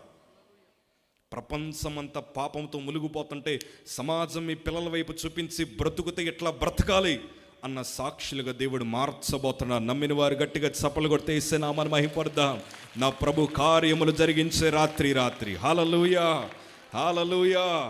మా తల్లికి నాకు గొడవలు అవుతూ ఉంటే అప్పుడే మా వాళ్ళ మధ్యలో ఒక దూరం అన్నారు, చూసావా క్రైస్తవి అంటే ఇదే, నిన్ను తిరగనివ్వరు, నిన్ను అనుభవించనివ్వరు, నీ జీవితం అంత ఇట్లా డమ్మీ పీస్ లాగా ఒక జోకర్ లాగా మందిరాల్లో కూర్చుంటావా, రావయ్యా ప్రపంచం అద్భుతంగా ఉందని ప్రపంచంలోకి తీసుకెళ్లారు. ఎవరితో సహవాసం చేస్తే వాళ్ళ బుద్ధులు వస్తాయి మనకి. నాకు వాళ్ళతో తిరగడం వల్ల రాజకీయ పిచ్చి ఎక్కువ పట్టేసుకుంది. 2013 తెలంగాణ పోరు వచ్చినప్పుడు మా ఈస్ట్ గోదావరికి స్టూడెంట్ చేసి కన్వీనర్గా చేశాను. పెట్రోల్ కొట్టించకపోయినా 300 నుంచి 600 బళ్ళు వచ్చేవి. నా జీవితం అంతా పాపానికి తాకట్టు పెట్టేసి ప్రభు మందిరానికి దూరం అయిపోయాను. ప్రభు మా మందిరాన్ని దీవించాడు, సంఘాలను విస్తరింపజేశాడు. మా తల్లిగారు నా బ్యాగ్ వెతుకుతుందని సిగరెట్ పెట్టెలన్నీ తీసుకొచ్చేసి బలిపెట్ట మీద దాచేవాడిని. మా చర్చ్ పైన మందు సీసాలు దాచేవాడిని. రకరకాల ఆలోచన విధానాలు వచ్చేసాయి. ఇంట్లో గొడవలు ప్రారంభించబడ్డాయి. మనశ్శాంతి లేదు. కుర్చీలు, మంచాలు, అద్దాలన్నీ పగిలిపోయి ఉండేవి. ఎక్కడ చూసినా ఎట్లా అయిపోయిందంటే, ఏంట్రా నీ జీవితం ఎట్లా అయిపోయింది, ఎక్కడ మంచి సాక్ష్యం లేదు, సాక్ష్యాన్ని కోల్పోయాను. నేను సేవలోకి వచ్చి 10 సంవత్సరాలు అయిన తర్వాత నాకు పాస్పోర్ట్ వచ్చింది. నా మీద ఉండే చిన్న చిన్న కేసులన్నీ కొట్టేయడానికి అన్ని సంవత్సరాలు పట్టింది. దౌర్భాగ్యపు జీవితాన్ని జీవించాను. అందరి స్నేహితుల కోసం, స్నేహితుల సంఖ్య పెరగాలని, మనుషులు నన్ను ప్రేమించాలని నా బ్రతుకునంత లోకానికి అమ్మేసుకున్నవాడిని నేను. మా తల్లి నాకు సువార్త చెప్పేది, ఎన్నిసార్లు గద్దించునను లోబడినవాడు మరి తిరిగి లేకుండా హఠాత్తుగా నాశనం అవనంటే నా మనసు ఎట్లయిపోయిందంటే, అసలు మా తల్లిదండ్రులు ప్రకటిస్తున్న దేవుడు అసలు దేవుడే కాదు. యేసు ప్రభు నమ్ముకున్న వారందరూ కూడా అబద్ధికులన్న మాటని బలముగా అనేక మందికి చెప్పడం ప్రారంభించాను. నేను సేవలోకి వచ్చేదాకా నేను ఒక క్రిస్టియన్ ఫ్యామిలీ నుంచి వచ్చానని, ఒక పాస్టర్ గారు కుటుంబం నుంచి వచ్చానని ఇప్పటిదాకా మా స్నేహితులకి సేవలోకి వచ్చేదాకా తెలియదు. మనసు ఎట్లా మారిపోయిందంటే, ఇలాగ మందిరంలో కూర్చోబెడతారు, ఆ మందిరంలో ఏమీ ఉండదు. ఈ ఆలోచనలు పెరిగి చర్చి బలిపీఠమే సినిమా పాటలు వాయించడం, క్రైస్తవ పాటల పుస్తకాలు ఇలాంటి సభలు అమ్ముతూ ఉంటాయి, వెనకాల కూర్చొని అందులో బూతులు రాసి నేను మా స్నేహితులు పాడుకునే వాళ్ళం. మా తల్లి వాక్యాన్ని ఎత్తిపెట్టి గర్దిస్తే అది నచ్చక రాజమండ్రి జిఎస్ఎల్ మెడికల్ కాలేజీలో ఒక మెడికల్ స్టూడెంట్గా చదువుతూ ఉండేవాళ్ళం. లాలా చెరువులో మాకు ఒక ఫ్లాట్ ఉండేది. మా సండే స్కూల్ పిల్లలకు పంచిపెట్టే 200 గిడియన్ బైబిల్స్ అక్కడికి తీసుకెళ్ళిపోయి చలిమంట కాసుకోవడానికి బైబిల్ తగలబెట్టేసిన ఒక పాస్టర్ గారు అబ్బాయిని కాండ్రించి బైబిల్ మధ్య నుమ్మేసి, ఆకాశం వైపు తిరుగు, నువ్వు దేవుడు అయితే వచ్చేవన్నా చేయొచ్చు కదా అని యేసుని ఎగతాళి చేసిన ఒక పాస్టర్ గారు అబ్బాయిని. కానీ నా ప్రభు గొప్పతనం ఏంటి తెలుసా? ఏ నోటుతో అయితే ఆయన దేవుడు కాదన్నానో అదే నోటుతో గలమెత్తి యేసు దేవుడిని ప్రకటించుకుంటున్నాడు ఆయన. దేవునికి స్తోత్రం కలుగునుగాక. ప్రార్థన పరిస్థితులను అది ఈ సువార్త సభలు, ఈ కృతజ్ఞత ప్రార్థనలో ఈ రాత్రి మీ సాక్ష్యములను దేవుడు మార్చబోతున్నాడు. ఆమేన్, హల్లెలూయా. ఇలాగా నా జీవితం వెళ్ళిపోతూ ఉండేది. నా మనస్సు మారిపోయి కుటుంబానికి దూరంగా బ్రతకడం ప్రారంభించాను. అలవాట్లు వచ్చేసి చేతుల మీద ఇంజక్షన్లు చేసుకుంటే మా అమ్మ చూస్తుందని కాళ్ళ నరాల దగ్గర ఇంజక్షన్ చేసుకునేవాడిని. ఈ పరిస్థితుల మధ్యన 2013 డిసెంబర్ టైంకి మా ఇంటికి వచ్చాను. 3.5 నెలల తర్వాత అన్ని అలవాట్లు వచ్చాయి కాబట్టి తిండి తప్ప మొత్తం డ్రగ్స్కి, మందుకి అలవాటు పడిపోయాను. ఆ పరిస్థితుల మధ్యన మా ఇంటిలో మా అమ్మ మాత్రమే నాతో మాట్లాడేది. మా తల్లి వచ్చి అందే, జోషి మన ఇంటి వెనకాల క్రిస్మస్ ఆరాధన జరుగుతుంది, అక్కడ కీబోర్డ్ వాయిస్తావని అడిగారు. వాయించడం అంటే ఆత్మీయంగా వాయించడం కాదు, కానీ అన్ని సినిమా పాటలు వాయించేవాడిని. మా తల్లిగారు నన్ను సభకు పంపించిన తర్వాత కాసేపు పాటలు వాయించి ఇంటికి వచ్చేసాను. ఆ రోజు వాక్యం చెప్తున్న దైవజనుల పేరు బట్టి శ్రీని గారు. ఆయన వాక్యం చెప్తున్నప్పుడు దేవుడు ఆయనతో మాట్లాడుతున్నాడు. దేవుడు జోషిని 2014 నుంచి సేవకుడిగా ఆయన వాడుకోబోతాడన్న సంగతి మా తల్లిగారికి చెప్పగానే మా తల్లి అంత సంతోషం అంటే గదిలో పడుకుని నా దగ్గరికి వచ్చి నా తల మీద చేసి అంటుంది, యేసయ్య నిన్ను సేవకుడిగా వాడుకుంటాడయ్యా అని చెప్పగానే నేను అన్నాను, ఇలాంటి అడుక్కు తినే బ్రతుకు నాకొద్దు. యేసు ప్రభు దేవుడు కాదు, సేవ మీతోనే అంతరించిపోవాలి. నేను మా తల్లిగారి పట్ల, మా కుటుంబం పట్ల ఆలోచన ఏం కలిగి ఉన్నానంటే, మా అమ్మ నాన్న చనిపోతే మా బాల్కనీ చర్చిలో గోడలు కట్టి సద్దులిగిచ్చుకుని బ్రతుకుదాం అనుకున్నాను. విపరీతమైన ద్వేషాన్ని మా కుటుంబం పట్ల, క్రైస్తవ్యం పట్ల చూపిస్తూ ఉండేవాడిని. ఆ రోజు రాత్రి విపరీతమైన బాధ. మా తల్లిగారు ఆ రోజు రాత్రి ఏడ్చుకుంటూ వెళ్ళిపోయింది. మరుసటి రోజు హాస్పిటల్కి తీసుకెళ్తే వైద్యులు అన్నారు, ఆపరేషన్ చేస్తే 3 రోజుల్లో బాగైపోతాడన్నారు. ఆ మాట చెప్పగానే నేను ఎందుకో తెలియదు కొంచెం మొండిగా ఉండేవాడిని. ఎందుకంటే మాది మెడికల్ కాలేజీలో ల్యాబ్స్ ఉండేవి. మా స్నేహితులందరూ డైనింగ్ హాల్లో భోజనం చేస్తే నేను నా ఫ్రెండ్ మాత్రం మార్చరీ గదిలో కూర్చొని భోజనం చేసేవాళ్ళం. మా టీచర్ గారులు, మా లెక్చరర్స్ చేతులు బట్టరా, కాళ్ళు బట్టరా, కిడ్నీ బట్టరా, ఇట్లాంటివి పట్టరమంటే చేతి గ్లౌస్ ఏమి ఉండేవి కాదు. మా ల్యాబ్స్కి తీసుకెళ్తూ ఉండేవాళ్ళం. మా తల్లిగారు ఇక్కడే ఉన్నారు. మా ఇంట్లో మర్చిపోలేని నిజమైన సందర్భం ఏంటంటే, నిజమైన మనిషి ఎముకలు దొంగతనం చేసి మా ఇంటికి తీసుకొచ్చేసారు. మా ఇంట్లో శవాలు పొదలలేదు అసలు. మనసు అట్లా ఉండేది నాది. ఈ పరిస్థితి మధ్యన ఆపరేషన్ అనగానే అసలు భయం అనిపించేది కాదు. ఉదయం చెప్పారు, మధ్యాహ్నం బ్లడ్ టెస్ట్కి వెళ్ళాను, ఆపరేషన్ థియేటర్లోకి తీసుకెళ్ళిపోయారు. సాయంత్రం వెన్నుపూస దగ్గర ఇంజెక్షన్ ఇస్తారు, మత్తు కోసం, ఎనస్థీషియా. నాకు అలవాటైన మత్తులే దానికంటే ఎక్కువ ఉండేది. ఆ మత్తు నాకు సరిగ్గా ఎక్కలేదు. కాసేపు అయిన తర్వాత ఆపరేషన్ ప్రారంభించారు. 2 గంటల సేపు చేశారు. 2 రోజులు హాస్పిటల్లో ఉన్నాను. 3వ రోజు డిశ్చార్జ్ చేసి మా ఇంటికి తీసుకొచ్చారు. మా తల్లికి ఉండే అలవాటు ఏంటంటే ఎప్పుడు సమయం దొరికితే అప్పుడు స్వార్థ చెప్పేది. ప్రియ సంగమా, స్వార్థ అనే విత్తనాలు మీ ఇంట్లో ఎప్పుడు దొరికితే అప్పుడు నాటండి, ఖచ్చితంగా అవి ఫలిస్తాయి. రేపు దేవునికి స్తోత్రం కలుగును గాక. హల్లెలూయా. మా తల్లి స్వార్థ చెప్తుంది, అయ్యా నువ్వు మారు మనస్సు పొందితే దేవుడిని బాగు చేస్తాడని. బాగైపోతే మరలా రోడ్ల మీద తిరిగేయచ్చు కదా అని నేను అనుకుని, మా తల్లిగారు తనని ఏం చేయమంటామంటే నీ పాపాలు ఒప్పుకొని సాక్ష్యం చెప్పమంది. ఎలాగో నాకు పొలిటికల్ స్పీచెస్ ఇవ్వడం బాగా అలవాటు. ఎందుకంటే యవనస్తుల మధ్యకి ఎక్కువ తీసుకెళ్తూ ఉండేవారు, చక్కగా మాట్లాడుతూ ఉండేవాడిని. ఎలాగో సాక్ష్యమే కదా చెప్పేద్దాం అనుకుని ఆ రోజు 31 2013 స్టేజ్ మీద నిలబడి సాక్ష్యం చెప్తుంటే మా సంఘ బిడ్డలకి నా బ్రతుకు బాగా తెలుసు. వాళ్ళందరూ అనుకుంటున్నారు, అమ్మయ్య ఆపరేషన్ అయితే అయింది కానీ మా పాస్టర్ గారు అబ్బాయి మారిపోయాడని. వాళ్ళంత సంతోషము. ఆ రోజు రాత్రి 12 మంది బాప్తీసం తీసుకోవడానికి సిద్ధపడ్డారు. మా తల్లిగారు సంతోషపడుతున్నారు. నేను అలా సాక్ష్యం వివరిస్తూ ఉన్నాను. అప్పటిదాకా నా చేతులు పట్టుకున్న దేవాది దేవుడు ఆ రోజు రాత్రి నిలబడి సాక్ష్యం చెప్తుండగానే నా చేతులను ప్రభు వదిలేశారు. ఎందుకంటే నాకు ఆపరేషన్ చేసిన కుట్లన్నీ అలా నిలబడి సాక్ష్యం చెప్తుండగానే అన్నీ విడిపోయాయి. రక్తమందులోంచి బయటకు వస్తుంది. భరించలేనంత బాధ. సాక్ష్యాన్ని ముగించేసాను, ఇంట్లోకి వెళ్ళిపోయాను. ఆ రక్తాన్ని తుడిచి బలానికి సెలైన్స్ ఎక్కించారు. 2014 జనవరి 1 కృతజ్ఞత ప్రార్థన అయిపోయిన తర్వాత నన్ను ఏ హాస్పిటల్ అయితే పుట్టానో అక్కడికి తీసుకెళ్లారు. వైద్యులు అన్నారు, ఇది పచ్చిగా ఉందమ్మ పుండు, కుట్లు విడిపోయి అంతే, ఇది పెద్ద ప్రాబ్లం ఏమీ కాదు, మందులు ఎక్కిస్తే మరలా నార్మల్ అయిపోతాడన్నారు. ఒక 4 రోజుల్లో తగ్గిపోద్దన్నారు. 4 రోజులే కదా హాస్పిటల్లో జాయిన్ అయ్యాను. అక్కడికి వెళ్ళిన తర్వాత వైద్యులు వైద్యం ప్రారంభించారు. ఎందుకో తెలియదు, ఒంటి మీద ఉండే బట్టలు మొయ్యలేకపోయాను. చేత్తో స్పూను పట్టుకుంటే స్పూను చేయి జారిపోతుంది, నిలబడుతుంటే మోకాలు వణిగిపోతున్నాయి. రాత్రి అయితే విపరీతమైన చలి జ్వరము.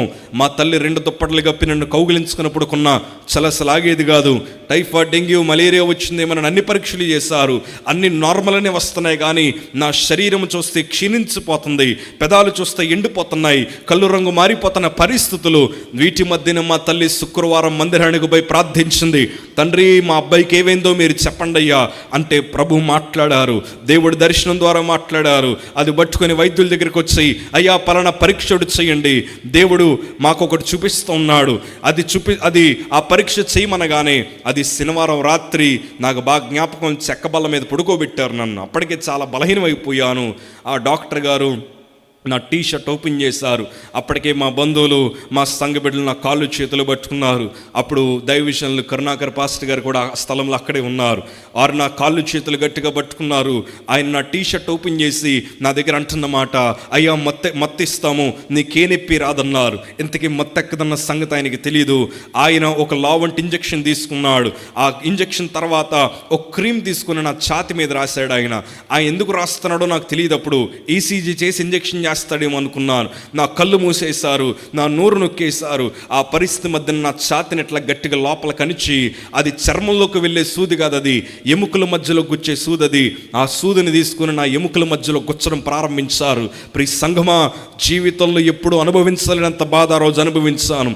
అది ఎముకల మధ్యలోకి వెళ్ళిన తర్వాత ఎముకల మధ్యలో ఉండే మూలుగు బయటికి లాగారు.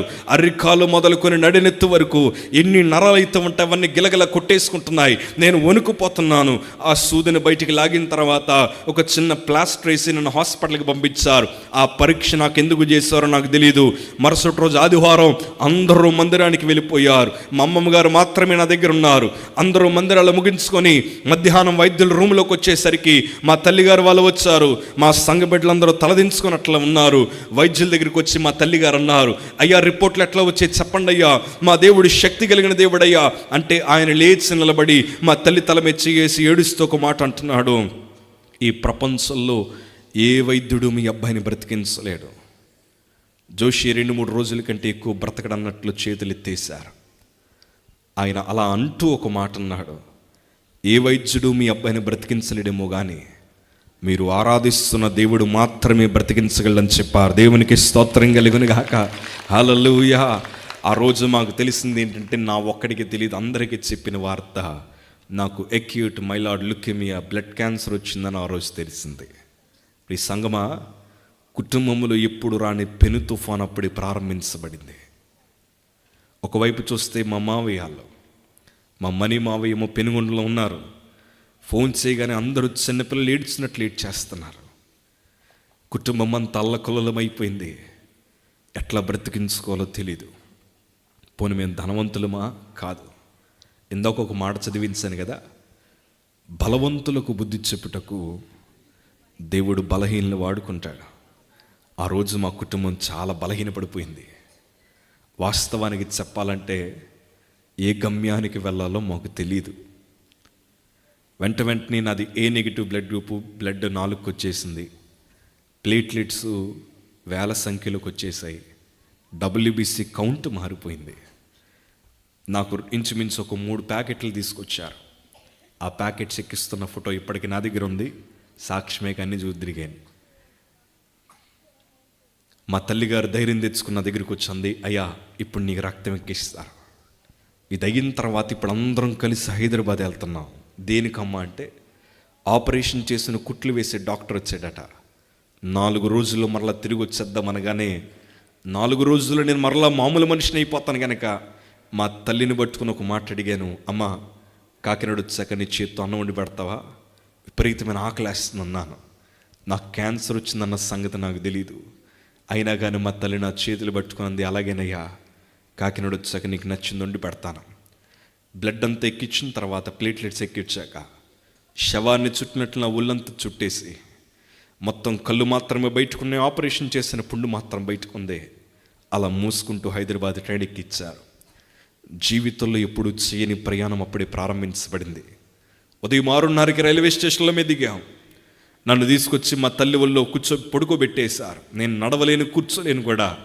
ఆపరేషన్ చేసిన పుండులోంచి చీమినెత్తురు బయటకు వస్తూ ఉంటే, రైల్వే స్టేషన్లో ఉండే లావుల వేగలన్నీ వచ్చిన పుండు మీద వాళ్తుంటే భరించలేనంత బాధ. నా స్నేహితుల మధ్య ఉన్నప్పుడు, అనేక మంది మధ్య ఉన్నప్పుడు ఒక ఉన్నతమైన జీవితాన్ని జీవించాను. ఎందుకంటే రాత్రులు అయ్యేసరికి కార్ రేసులకి, బైక్ రేసులకి పోయి 50, 60, 70 వేలు వచ్చేవి. ఎట్లాగ వచ్చి పెట్టాలో తెలియక విలాసవంతమైన జీవితాన్ని అనుభవించాను. నేను అడుక్కొని వాడికంటే నీచమైన స్థితికి వచ్చేసాను. మా తల్లిగారు ఒళ్ళో పడుకున్నాను. మా కుటుంబం అంతా చల్లా చెదరైపోయింది. ఎక్కడికి తీసుకెళ్లాలో తెలియదు, ఏ డాక్టర్ చేతిలో పెట్టాలో తెలియదు, గమ్యము తెలియని రోజు ఆ రోజు. ఈ సంఘం ఈ మాటలు ఎందుకు పంచుకుంటున్నానంటే, అయ్యా చావు తప్ప నాకు వేరే దిక్కు లేదయ్యా అని ఏడుస్తున్న మీతో ఈ రాత్రి ప్రభు మాట్లాడుతున్నాడు. అన్ని ద్వారాలు ముయ్యబడినప్పుడే అసలైన ద్వారమైన దేవుని ద్వారాలు తెరవబడతాయి. దేవునికి స్తోత్రం కలుగునుగాక. ఆ రోజు మా తల్లి నా మీద ఉండి ప్రార్థన చేస్తూ ఉంది. నేను అనుకుంటున్నాను, ఈ భరించే కంటే ఓపికంతా కూడబెట్టుకొని చివరిసారిగా మా తల్లి వైపు చూసి, ఇంకొక ట్రైన్ వస్తే దాని కిందకు దొల్లుకుంటూ పడి వెళ్ళిపోయి చచ్చిపోదామని కోరుకున్నాను. ఆ రోజు నా ఆలోచన తట్లయిపోయిందంటే, ట్రైన్ కింద పడితే ఎంతసేపు నొప్పి వచ్చింది, ట్రైన్ నా మీదకి ఎక్కగానే ఎట్లా నలిగిపోతాను, ఈ ఆలోచన తప్ప మరొక ఆలోచన లేదు. మా తల్లి వైపు చూస్తుంటే మా అమ్మ నా ఒంటి మీద వాళ్ళతో ఈగలు కొడుతూ ఒకే ఒక ప్రార్థన చేస్తుంది, తండ్రి ఈ రోగం ఏదో నాకు వచ్చినా బాగున్నాయా అన్న మాట అనట్లేదు, కానీ స్వరము తెరిచి అంటున్న ఒకే ఒక్క మాట, యేసు రక్తమే జయము, యేసు రక్తమే జయము. శ్రమలో కూడా ఈ మాట పదే పదే మాకు వినిపిస్తూ నాతో అంటుంది, యేసు రక్తమే జయం చెప్పయ్యా. ఆ మాట అంటూ ఉంటే ఆ రోజు నేను ఎన్నడూ చూడని సందర్భాన్ని చూశాను. ఏ కుటుంబాలైతే శ్రమలో కూడా ప్రభువుని ఘనపరుస్తాయో, ఏ కుటుంబాలైతే శ్రమలో కూడా అయ్యా నీ చేతులకు అప్పగించుకుంటున్నాం అని కన్నీటి ప్రార్థన అనుభవాలు కలుగుంటారో, ఏ సమయమున సహాయం అవసరమో ఆ సమయానికి సహాయాన్ని పంపగలిగిన వాడే ఈ రాత్రి మన మధ్యన సంచరిస్తున్న నజరేయుడైన యేసు ప్రభులు వారు. దేవునికి స్తోత్రం కలుగునుగాక. ఆ రోజు మేము ఎక్కిన ట్రైన్లోనే దేవుడు ఒక సేవకుడిని పంపించాడు. ఆయన పేరు విల్సన్ గారు. పక్కకి తీసుకెళ్ళి చెప్పారు, అన్న ఇట్లా క్యాన్సర్ వచ్చిందని. ఆ దైవజనుడు ప్రార్థన చేశాడు. ఎక్కడికి కాదు, ప్రభు మీద భారం వేసి CMC వెల్లూరుకు తీసుకెళ్ళమన్నారు. మేము ట్రైన్స్ లేవు, నేను ఫ్లైట్ ఎక్కలేను, అందుకే హైదరాబాద్లో చక్కటి బంధువులు మాకు ఇచ్చారు. వారు కారు కట్టించుకున్నారు. దేవుని కృప ఏంటో చెప్పన, తన ప్రజలు గమ్యాలు మార్చాలన్న కోరిక నా ప్రభుకి ఎప్పుడు ఉంటుంది. దేవునికి స్తోత్రం కలుగునుగాక. ఎప్పుడూ చచ్చిపోవాల్సిన నేను రాత్రి మీ ముందర నిలబడ్డం గల కారణం అంతా ఒకటే, ఈ రాత్రి మీలో ఎవరి గమ్యాలో మార్చాలన్న ప్రభు నిర్ణయం తీసుకున్నాడు. దేవునికి స్తోత్రం కలుగును గాక. ఆ ప్రయాణం ఎట్లాంటిదంటే మా గోపిమయ్య, మా సురేష్ మావయ్య వీళ్ళందరూ కలిసి ప్రయాణించాం. ఇప్పుడైతే డ్రైవింగ్ సీట్లో కూర్చొని కిటికీ పక్కన కూర్చొని డ్రైవర్ పక్కన కూర్చొని అన్నీ చూస్తున్నాం, కానీ బిలీవ్ మీ ఆ రోజు ప్రయాణం ఎట్లా జరిగిందో నాకు తెలియదు. అందరూ ఏడుపును గుండెల్లో పెట్టుకుని ఏడుస్తే ఎందుకు ఏడుస్తున్నారని అడుగుతారని అందరూ గుండెల్లో బాధనంతా ఉంచుకొని ఇడి క్యాన్సర్ వచ్చింది ఎట్లా తీసుకెళ్తున్నారు, పరిస్థితి అంతా తారుమారైపోయి. దేవుని కృప, ఆ ప్రయాణంలో కారు కుదుపులకి రక్తం బయటకు వస్తుంది. తిండికి కరువాసిపోయాను. దారి మధ్యన మా తల్లిగారికి చపాతీ పొట్లం ఇస్తే తల్లి చేతిలోకి తిండి పదార్థం రాగానే మొదట ముద్ద ఎవరికి పెట్టిద్దామే, పిల్లలకు పెట్టిద్దని మా అమ్మ వైపు చూసి, అమ్మ చిన్న చపాతీ ముక్క నాలుగు మీద పెట్టవా అంటే కారణక్కుపోయి ఏడ్చేస్తున్నామే, కొడుకు కూడా పెట్టుకుని స్థితిలో ఉన్నానని. అప్పటికే నేను స్నానం చేసి 10-15 రోజులైంది. నా ముఖం మీద చపాతీ పొడి రాలితే అది ఇట్లా నలుపుకుంటే ఎంత మట్టి వచ్చింది. ఆ మట్టిని ఎవరో చూడకుండా నాలుగు కింద పెట్టి ఆకలి తీర్చుకున్నాను. ప్రయాణము వింతగా మార్చబడింది. జనవరి 13, 2014 రాత్రి 12కి సిఎంసి వెల్లూరుకి వెళ్ళాం. ఎప్పటికీ నాకు ఒకటి బాగా జ్ఞాపకం, క్యాజువాలిటీ కోసం అడిగింది మా మావయ్యే. మీకు గుర్తుంది కదా మావయ్య? అది ఎమర్జెన్సీ వార్డు దగ్గర తీసుకెళ్లారు. ఇంకెవ్వరిని లోపలికి రానివ్వలేదు. లోపలికి తీసుకెళ్ళాక ఒంటి మీద ఉండే బట్టలు తీసేశారు. ఇక్కడ ఎముకలైతే కొంచెం మెత్తగా ఉంటాయి. నాకు మొత్తెక్కదన్న సంగతి వారికి తెలీదు. ఒకేసారి నా వెనకాల ఎముకలోంచి 2 సార్లు మూలుగు బయటికి లాగేసరికి మంచాన్ని పట్టుకుని గిలగల కొట్టేసుకుంటూ ఏడుస్తూ అంటున్నాను, ఈ పరీక్షలు ఏమీ నాకు వద్దయ్యా, ఇంటికి తీసుకెళ్ళిపోతాను, నా గదిలో పడి చచ్చిపోతానని ఏడుస్తున్నాను. మా తల్లి నా పక్కనుంటే కొంచెం ధైర్యం ఉందనేమో, మా మావయ్యలు మా బంధువులు నా పక్కనుంటే ధైర్యం ఉండనేమో. ఎవరిని లోపలికి రానివ్వలేదు. ఒక్కడిగా ఒంటరిగా మిగిలిపోయాను. భాషరాణి ప్రాంతం నా చుట్టూ రకరకాల మనుషులు ఉన్నారు. మూలుగులాగుతుంటే నరక యాత్ర అనుభవించాను. వైద్యులు అన్నారు, మీరు 70-80 లక్షలు ఖర్చు పెట్టిన మీ అబ్బాయి బ్రతకడం అనేసారు. కానీ మనందరికీ ఉండిన విశ్వాసం ఏంటి చెప్పనా? మనుషులకు వైద్యులకు అసాధ్యమేమో కానీ మనం ఆరాధిస్తున్న దేవునికి మాత్రం సమస్తము సాధ్యమే. దేవునికి స్తోత్రం కలుగును గాక. నా వెనకాల మా మావయ్యలు నిలబడ్డారు. అయ్యా, ఆస్తులు అమ్ముకునైనా బ్రతికించుకుందాం, పోరాడదాం, ప్రభు కార్యం జరిగిస్తాడు. నిజమే, సేవకుల కుటుంబాల్లో ఎన్నో పోరాటాలు ఉంటాయి, అవే సాక్ష్యాలుగా మార్చబడతాయి. నిలబడ్డారు. ఆ రోజు సిఎంసి ఏ వార్డులో వేశారు. నాకు అప్పటిదాకా క్యాన్సర్ అని తెలియదు. ఏ వార్డులోకి వెళ్ళిన తర్వాత నా పక్కన జోషి ప్రశాంత్ అని అంటిస్తే మా తల్లి దాన్ని చూసి ఏడ్ చేసింది. అయ్యా, గొప్ప సేవకుల మధ్య నాడి పేరు చూడాలనుకున్నాను, ఒక మంచి స్పీకర్గా వాడి పేరు చూడాలనుకున్నాను, కానీ చూడక మునిపే వాడు క్యాన్సర్ వార్డులో ఉన్నాడని ఏడ్చింది. మరుసటి రోజు డాక్టర్లు వచ్చి అప్పుడు నాకు నిజం చెప్పారు, Prashant, you are diagnosed with blood cancer అన్న మాట చెప్పగానే ఈరోజు మైకు పట్టుకున్నాను. కానీ సంగమా, నేను చచ్చిపోతే ఎవరికి సంబంధం లేదు సంతకం పెట్టిన రోజు ఆ రోజు. నా బాధని స్నేహితులతో పంచుకుందామని ఫోన్ ఓపెన్ చేసేసరికి, స్నేహితులు అంటే 100-200 కాదండి, నా ఫోన్ బుక్లో నెంబర్ లెక్క పెట్టుకుంటేనే సుమారు 2600 మంది పైనే స్నేహితులు ఉండేవారు. ఒక్కడు కూడా అన్నా నువ్వు బ్రతుకున్నావా, నువ్వు భోజనం చేస్తావని అడగలేదు. ఒంటరిగా మార్చబడ్డాను. గుండెలు బాతుకుని ఏడుస్తుంటే అప్పుడే మా తల్లి లోపలికి వచ్చింది. మా అమ్మ చేతులు పట్టుకున్నాను. అమ్మ, ఇది నాకు ఇష్టమైన ఫోటో, నేను చచ్చిపోయాక ఇది ఇంట్లో ఫ్రేమ్ చేసి పెట్టండి అని చివరి మాటలు మేము మాట్లాడుకుంటున్నాం.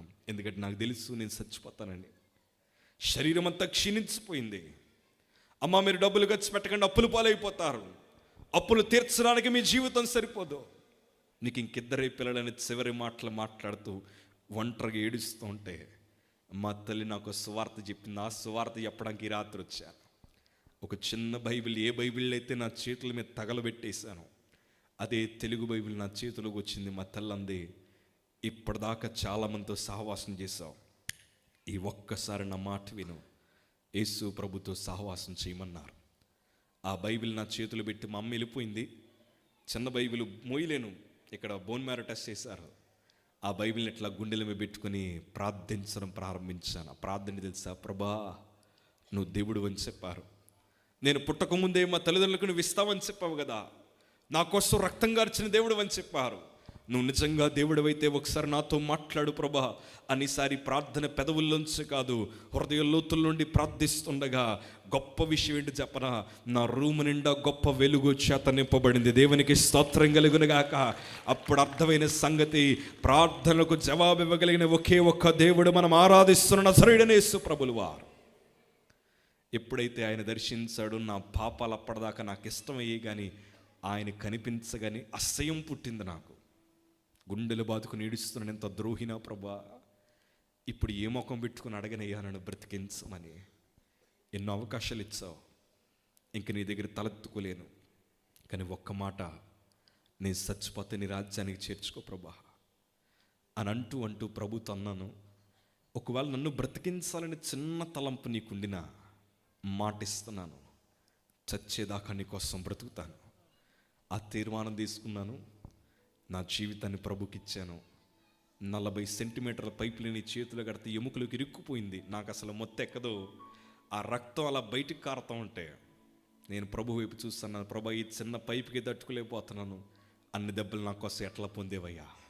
ప్రభు వైపు చూస్తూనే ఉన్నాను. నాకు ఈ మెడ దగ్గర నరాలు ఇంకా లావుగానే ఉంటాయి, సింపుల్గా నేను ఒక గంటలో తేల్చేయచ్చు, సింపుల్గా ఒక గంట పాలు చెప్పేయచ్చు, కానీ నలిగిపోయాం, మేము నలిగిపోయాం. అందరూ అన్నారు అదిగో యేసయ్య నమ్ముకున్నారు, వాళ్ళకి అందుకే క్యాన్సర్ వచ్చిందన్నారు. అందరూ వేలెత్తి చూపారు, ఇవేమీ చూడకుండా ప్రభు వైపు చూశారు. ఎప్పుడైతే ట్రీట్మెంట్ ప్రారంభించారో రోజుకి 40-50 రక్తపు వాంతులు, నూరంత రక్తపు వాసన, ముక్కులోంచి రక్తం. వాంతులు కక్కుతుంటే పేగులు నీ పక్కకు వచ్చేస్తే పిడికిలు బిగించి వీపు మీద కొడతాయి, కానీ మరలా పేగులు ఇక్కడికి వచ్చేవి కాదు. అందరూ అన్నారు అమ్మ ఇట్లా కక్కుతుంటే చచ్చిపోతాడమ్మా. మా తల్లి బైబిల్ చదవడం నేర్పించింది నాకు, అప్పటిదాకా తెలుగు చదవడం రాదు.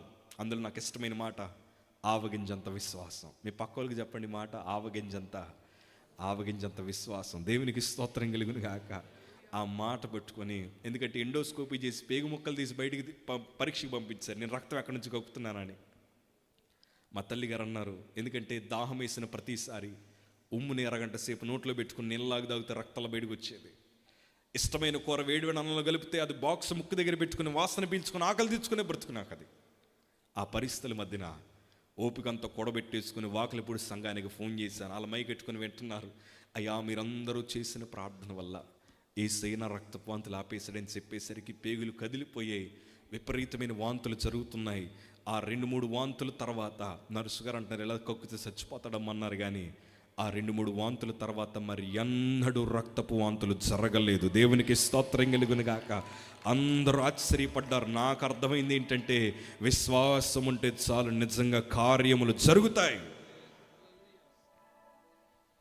ఆ రోజు నా జీవితాన్ని ఇంకా బలపరుచుకున్నాను. ప్రభు నాతో మాట్లాడలేదు అప్పటిదాకా. 2 నెలలు గడిచింది, ట్రీట్మెంట్ చేసుకుంటున్నారు వాళ్ళు. రోజు రాత్రి పడుకున్నప్పుడు ఒక కల వచ్చింది నాకు. ఎప్పుడు కళల దర్శనాలు నాకు అలవాటు లేవు, అసలు ఎప్పుడు రాలేదు నాకు. లక్షలాది మంది ప్రజల మధ్య నిలబడి తెల్లబట్టలు వేసుకుని అన్ని నామం కంటే పై నామం వేస్తున్నామని పాట పాడుతుంటే పాటలకి నాకు చాలా వ్యతిరేకం. అసలు ఎప్పుడు పాడేవాడిని కాదు నేను, అసలు మామూలు సిగ్గు కాదు నాకు. ఆ రోజు ఆ దర్శనం రాగానే మా తల్లిగారిని లేపన్నానమ్మా నాకు ఇలా దర్శనం వచ్చిందంటే ఒక అద్భుతమైన మాట చెప్పారు, మనుషులు మాట ఇస్తే తప్పుతారేమో కానయ్యా, దేవుడు మాట ఇస్తే తప్పడు. దేవునికి స్తోత్రం కలుగును గాక. ఆ రోజు నేను నమ్మాను, ఎస్ దేవుడు నెరవేరుస్తాడని. జీవితం ఎలా అయ్యిందంటే 4.5 నెలలు గడిచాయి. ఓ రోజు డాక్టర్ నా దగ్గరికి వచ్చారు, వీప్ మీద చాలా గట్టి కొట్టారు. ఎందుకంటే నేను యాక్టివ్ క్యాన్సర్ పేషెంట్ అయ్యాను. ఎందుకంటే వాక్యం చదివాక క్యాన్సర్ అనే భయం పోయింది. ఎందుకంటే రోగంతో చచ్చిపోయినా పర్లేదు కానీ పాపంతో సావకూడదని నిర్ణయానికి వచ్చాము మేము. దేవునికి స్తోత్రం కలుగును గాక. నేను మా తల్లి ఇద్దరం కూర్చొని, మా అమ్మమ్మ గారు she is very good motivator, నా కాళ్ళ దగ్గర కూర్చొని ప్రభా వీడి కాళ్ళు లేడి కాలు వల్లే పరిగెట్టాలంట. నా కాళ్ళు చూస్తే ఏం పలసనైపోయాయి. అన్ని సంఘాల వారు, ఉల్లంపారు సంఘం మొత్తం, మావేలకుండే సంఘము, మీకు ఇచ్చిన హృదయాన్ని బట్టి నేను ప్రభువుని కనపరుస్తున్నాను. మీరు చేసిన సహాయం ఈరోజు మా పరిచయకు ఉపయోగపడుతుంది. దేవునికి స్తోత్రం కలుగును గాక. హల్లెలూయా. నిజంగా ఎంత చక్కటి ప్రేమ, ఆ క్రైస్తవుల్లో కలిగిన ప్రేమను చూడగలిగాను. క్రైస్తవులు ఎంత ప్రేమిస్తారా, క్రైస్తవులు ఎంత ప్రార్థిస్తారా. ఆ రోజు నాకు అర్థమైంది, బ్రతుకుతే క్రైస్తవుడిగా బ్రతకాలి, చచ్చిపోయినా కూడా ఎలా చావాలి, క్రైస్తవుడిగానే చావాలి. 4.5 నెలలు గడిచే వీపు మీద కొట్టి అంటున్నారు, ప్రశాంత్ నీకు మాట చెప్పాలి. ఎస్ డాక్టర్ చెప్పండి. కొన్ని రోజుల నుంచి నీ ఎముకల్ని పరీక్ష చేస్తున్నామయ్యా. అందులో మాకు తెలిసిన విషయం ఏంటో తెలుసా, నీ ఎముకల నుంచి పుడుతున్న ప్రతి కణములో ఒక్క క్యాన్సర్ కణం కూడా కనిపించట్లేదన్నారు. దేవునికి స్తోత్రం కలుగును గాక. హల్లెలూయా. వింటున్న మీకు ఇప్పుడు అట్లా ఉంటే ఆ రోజు నా పరిస్థితి ఏంటో మీకు చెప్పనా? బయటికి నవ్వుతున్నాను. మా తల్లి ప్రశ్నలు అడుగుతుంది, నిజమేనా నిజమేనా అంటుంది. నేను మాత్రం నవ్వుతున్నాను కానీ కళ్ళల్లోంచి నీళ్ళు అట్లా కారిపోతూనే ఉన్నాయి. ఆకాశం వైపు తిరిగి అప్పుడే కాదు ఇప్పటికీ అడుగుతున్న ప్రశ్న, నాలో ఏముందని బ్రతికించావు? నా దగ్గర ఏముందని బ్రతికించావు?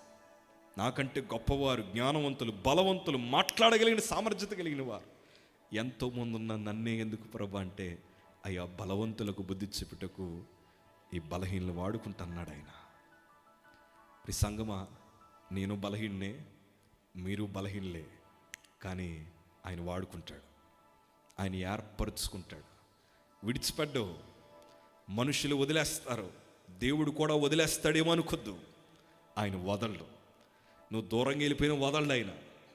ఆయన పట్టుకునే దేవుడు ఆయన.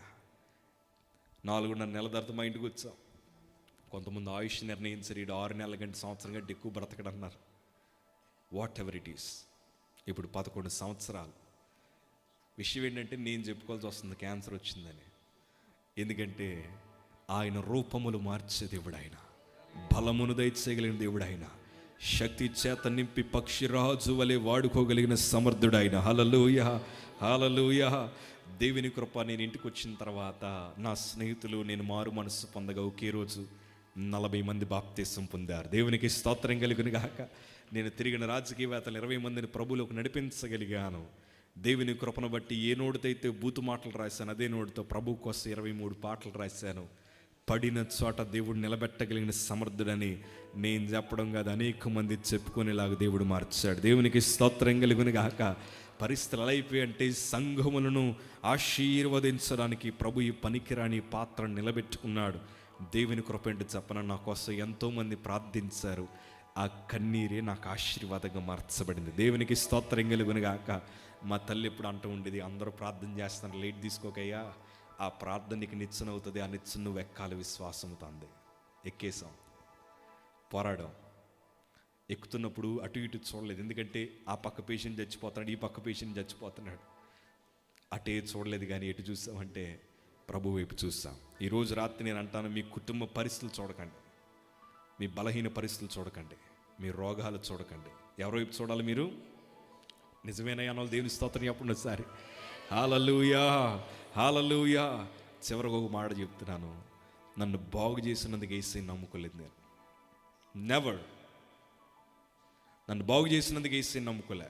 ఎందుకంటే నన్ను బాగు చేసిన దేవుడే, నన్ను బాగు చేయకపోయినా దేవుడే.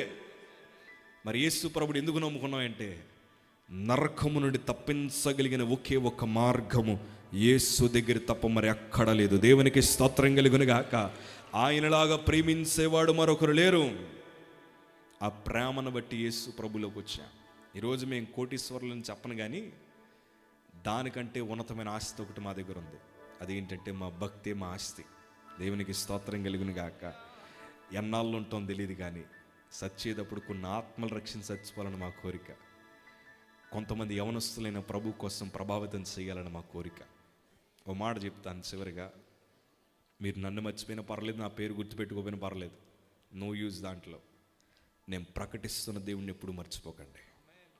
ఆయన మాత్రమే మన కోసం ప్రాణం పెట్టినవాడు. దేవునికి స్తోత్రం కలుగును గాక. హల్లెలూయా. ఈ రాత్రి ఎంతమంది గమ్యాలు మారుస్తున్నా నాకు తెలియదు, కానీ వీళ్ళు ఒక నూతన ప్రభావాన్ని మాత్రం సమాజం చూడబోతోంది. నమ్మిన వారు గట్టిగా చప్పలు కొడుతూ యేసు నామమును మహింపరుద్దాం ఒకసారి. హల్లెలూయా, హల్లెలూయా. అయ్యో మాతో యేసై మాట్లాడారన్న వాళ్ళు మీరు 2 చేతుల పైకి చెప్తారు ఒకసారి. అలా చేతులు చాపి వాళ్ళందరూ ఉన్న స్థలం లేచి పడతారు. We want to pray for you, we want to pray for you. చెల్లెళ్ళు, తమ్ముళ్ళు, అన్నలు, తల్లులు, ఇదే రైట్ టైం. ఒక మంచి డెసిషన్ మనం తీసుకుందాం. దేవుడికి ఎవరైతే జీవితాన్ని ఇస్తారో ఎప్పుడు ఆయన విడిచిపెట్టే దేవుడు కాదు ఆయన. అందరు 2 చేతుల పైకి చాపి యేసయ్యా నీకే స్తోత్రమయ్యా. ప్రభు మీతో మాట్లాడితే ఇంకెవరితో మాట్లాడక్కర్లేదు. Just talk to God. ప్రభుతో మాత్రమే మాట్లాడండి. ఈరోజు బలహీనలను దేవుడు బలపరచబోతున్నాడు ఆయన. ఈరోజు జ్ఞానం లేనంటి వారిని జ్ఞానవంతులకు బుద్ధి చెప్పడానికి దేవుడు వాడుకోబోతున్నాడు ఆయన. హల్లెలూయా, హల్లెలూయా. యేసయ్యా నీకే స్తోత్రాలు ప్రభా. పరిశుద్ధాత్మ దేవానికి వందనాలు. పరిశుద్ధాత్మదేవా నీకే వందనాలు. అందరం 2 చేతులు పైకి చాపుదాం, 2 చేతులు పైకి చాపుదాం. యేసయ్యా నీకే వందనాలు ప్రభా. అలా చేతులు చాపినోళ్ళు ఒక చిన్న విజువల్ ఇక్కడ వస్తుంది, అది చూసిన వెంటనే మీరు ప్రార్థనలోకి వెళ్ళిపోవచ్చు. నేను క్యాన్సర్లో అనుభవించిన బాధలు కొన్ని ఫొటోస్లో చూపిస్తున్నాం, please you can see that. అలాగే చేతులు చాపు చూడండి, పర్లేదు. అలాగే చేతులు చాపు. ప్రభా మా జీవితంలో కూడా అద్భుతం జరిగించని చెప్దాం. తండ్రి మా జీవితంలో కూడా అద్భుతం జరిగించండి, మా బ్రతుకులో కూడా కార్యం జరిగించండి. ఎంతమంది అయితే వీటిని చూస్తున్నారో I can say that God will use you definitely. ప్రభా నీకే వందనాలు. మేము అనుభవించిన బాధ అది దేవుడు ఒక శుభవార్త తొలగించాడు. యేసేపు అంటాడు కదా, మనిషికి తనకి పేరు పెడుతున్నప్పుడు నా తండ్రి బాధను మర్చిపోయేలా చేశాడు. అన్ని దుర్వార్తలు కుట్టేయడానికి ఒక్క శుభవార్త చాలు. ఈ రాత్రి ఆ శుభవార్త నా ప్రభు మీకు పంపించబోతున్నారు. Can you raise up your hand? మీరు 2 చేతులు పైకి చాపి, ఆ ఫొటోస్ చూస్తూనే మీరు 2 చేతులు పైకి చాపి, ప్రభా నా జీవితంలో కూడా కార్యం జరిగించవా? దేవుని అడుగుతారు ఒకసారి, ప్రభా నా జీవితంలో కూడా కార్యం జరిగించవా? తండ్రి నా జీవితాన్ని కూడా మార్చవా? ఆయన జీవం ఇస్తే అది ఎవ్వరు తీసుకోలేరు, ఆయన బలం ఇస్తే ఇంకెవ్వరు దాన్ని లాక్కోలేరు. మీరు 2 చేతులు అట్లా పైకి చాపి, ప్రభా తండ్రి మా బ్రతుకులో కూడా ఈ రాత్రి కార్యం జరిగించబోతున్నావు. తండ్రి మా బ్రతుకులో కూడా కార్యం జరిగించబోతున్నావు. తండ్రి మా బ్రతుకులో కూడా కార్యం జరిగించబోతున్నావు. అందరూ స్వరము తెరిచి యేసయ్యతో మాట్లాడదాం ఈ రాత్రి. Say thanks to God. యేసే కృతజ్ఞతలు చెప్దాం. పరిశుద్ధాత్మ దేవానికే వందనాలు ప్రభా. పరిశుద్ధుడానికే స్తోత్రాలు. నోరు తెరిచి ఈ రాత్రి కృతజ్ఞత ప్రార్థనలో అయ్యా మీ బ్రతుకులు కూడా దేవుడు మార్చబోతున్నాడు. అయ్యా యేసయ్య మాతో మాట్లాడారన్న వాళ్ళు మీరు 2 చేతులు పైకి చాపి, మీరు 2 చేతులు పైకి చాపి యేసయ్యానికే వందనాలు ప్రభా. పరిశుద్ధాత్మ దేవానికే వందనాలు. Lord bless them lord. తండ్రి అందరిని మీరు ఆశీర్వదించండి. ప్రియ సంగమా కన్నీటి ప్రార్థన వృధాగా పోదు, మీరు చేసే ప్రార్థన వృధాగా పోదు. హల్లెలూయా హల్లెలూయా. యేసయ్యానికే వందనాలు ప్రభా. పరిశుద్ధాత్మ దేవానికే వందనాలు ప్రభా. Thank you Jesus, thank you lord, thank you lord. Yesu రక్తబీజము. ప్రియ తల్లులు మీరు చేసే ప్రార్థన మీ బిడ్డల భవిష్యత్తును కడుతుంది. మీరు చేసే ప్రార్థన మీ జీవితాలను కడుతుంది. ఇక్కడ కూర్చున్న చాలామంది తండ్రులు, తల్లులు, చాలామంది యవనస్తులు, అయ్యా మీ జీవితాన్ని ప్రభుకి ఇవ్వండి చాలు. ఈ రాత్రి ఆయన మార్చబోతున్నాడు. ప్రియ సంగమా ఆయన ప్రభావం మన మధ్యనుంది, ఆయన ప్రసన్నత మన మధ్యనుంది. It's going to bless you. Thank you Jesus. Hallelujah. యేసయ్యానికే వందనాలు ప్రభా. Thank you Jesus. హల్లెలూయా. నీవు నా తోడు ఉన్నావయ్యా, నాకు భయమేలనా యేసయ్యా. నీవు నాలోనే ఉన్నావయ్యా, నాకు దిగులేలనా యేసయ్యా. చప్పలు కొడదాం ఒకసారి, చప్పలు కొడదాం అందరం కలిసి చప్పలు కొడదాం. నీవు మాతో ఉన్నావయ్యా, మాకు దిగులేలవా యేసయ్యా. నీవు మా తోడు ఉన్నావయ్యా, నాకు దిగులేలా. ఆమేన్. నీవు నాలోనే ఉన్నావయ్యా, నాకు దిగులేలా. స్వరము తెరిచి ఇప్పుడు ఈ మాట చెప్తాం. నాకు భయమేలా, నాకు దిగులేలా. ఆమేన్. స్వరము తెరిచి నాకు భీతియేలా, నాకు భయమేలా, నాకు దిగులేలా, నాకు చింతేలా, నాకు భీతియేలా. నీవు నా తోడు ఉన్నావయ్యా, నాకు భయమేలా నా యేసయ్యా. నీవు నాలోనే. మీరు అలా పాడుతూ ఉంటే నా ప్రభు సంతోషిస్తాడు. గట్టిగా పాడదాం, గట్టిగా చప్పలు కొడుతూ. Thank you lord.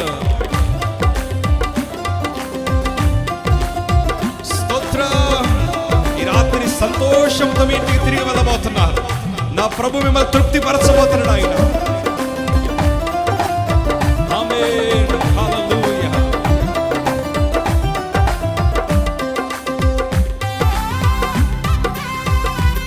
ఆయన నీకు తోడుగా ఉన్నాడు. ఎవరు విడిచిపెట్టిన ఆయన విడిచిపెట్టిన దేవుడు కాదు ఆయన.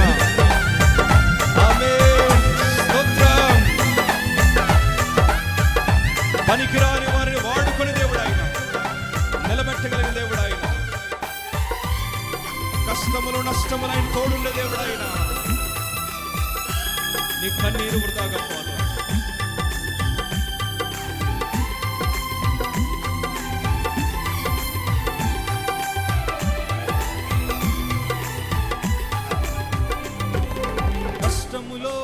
కష్టములో నా తోడు ఉన్నావు, వేదనలో ఆ వేదనలో నా చెంత ఉన్నావు. ఈ మాట స్వరం తెరిచిద్దామా? కష్టములో నష్టములో నా తోడు ఉన్నావు, వేదనలో ఆ వేదనలో నా చెంత ఉన్నావు. అడిగిన వారికి ఇచ్చేవాడవు, వెతికిన వారికి దొరికే వాడవు. అడిగిన వారికి ఈరోజు నువ్వు అడుగు ఇస్తాడాయన. ఆమేన్. తట్టిన వారికి తలుపులు తెరిచే, తట్టిన వారికి రెండు చేతుల పైకి చాపి చప్పలు కొడుతూ దేవా దేవా థాంక్ యూ జీసస్, దేవా దేవా నీకే సంగమ ఉజ్జీవంతో విశ్వాసముతో ఆమేన్ నీకే స్తోత్రం, దేవా దేవా నీకే స్తోత్రం. నీవు నా తోడు ఉన్నావయ్యా, నాకు భయమేలా. ఏ రోగముతో ఈ స్థలానికి వచ్చినా నిన్ను బాగు చేసే దేవుడు ఆయనే. హృదయం విరిగిపోయిందా, హృదయం నలిగిపోయిందా, చాలా డిస్టర్బ్డ్గా ఉన్నావా, ఆయన మారుస్తాడు నిన్ను. గట్టిగా చప్పలు కొడతా మీ రాత్రి. ఇంకా ఓపిక తెచ్చుకొని గొప్ప సంతోషాన్ని ప్రభు ఇవ్వబోతున్నాడు ఆయన. నీ పిల్లల భవిష్యత్తుని కడతాడు ఆయన. Do not worry. ఆమేన్.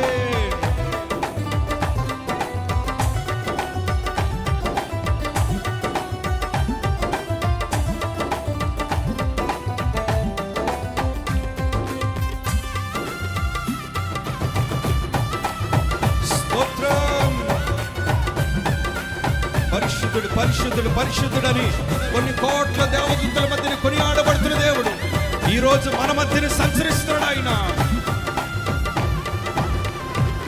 నీ సన్నిధానములో సంపూర్ణ సంతోషం, ఆరాధించుకునే విలువైన అవకాశం. నీ సన్నిధానములో థాంక్ యూ లార్డ్, ఆరాధించుకునే కోల్పోయినవన్నీ తిరిగిచ్చే దేవుడివి. కోల్పోయినవన్నీ నాకు ఇచ్చుటకును, బ్రతికించుటకును, కోల్పోయినవన్నీ నాకు ఇచ్చుటకును, బాధల నుండి బ్రతికించుటకును. నీవే రాకపోతే ఆమేన్. స్వరము తెరిచి థాంక్ యూ లార్డ్, నీవే రాకపోతే నేనేమైపోదు. దగ్గరగా చెప్తాం. నేనుండలేనయ్యా, ఆమేన్, నేనుండలేనయ్యా, నీవే లేకుండా నేనుండలేనయ్యా, నీ తోడే లేకుండా నీ బ్రతకలేనయ్యా. ఎండిపోయిన జీవితాన్ని బలపరిచే దేవుడైనా ఆమేన్, నీ తోడే లేకుండా నీ బ్రతకలేనయ్యా. యేసయ్యా దేవా దేవా నీకే స్తోత్రం. పైకి చేతులు జాపి చప్పలు కొడుతూ చివరిగా నీకే స్తోత్రం. ఆమేన్. దేవా దేవా దేవుని ఆత్మ నిన్ను మార్చబోతుంది రాత్రి. దేవా నీకే స్తోత్రం. ఆమేన్. దేవా దేవా దావీదు కుమారుడను కరుణించు అని అరిచిన వారి బ్రతుకును మార్చాడు యేసు. ఆమేన్. దేవా దేవా నీకే స్తోత్రం.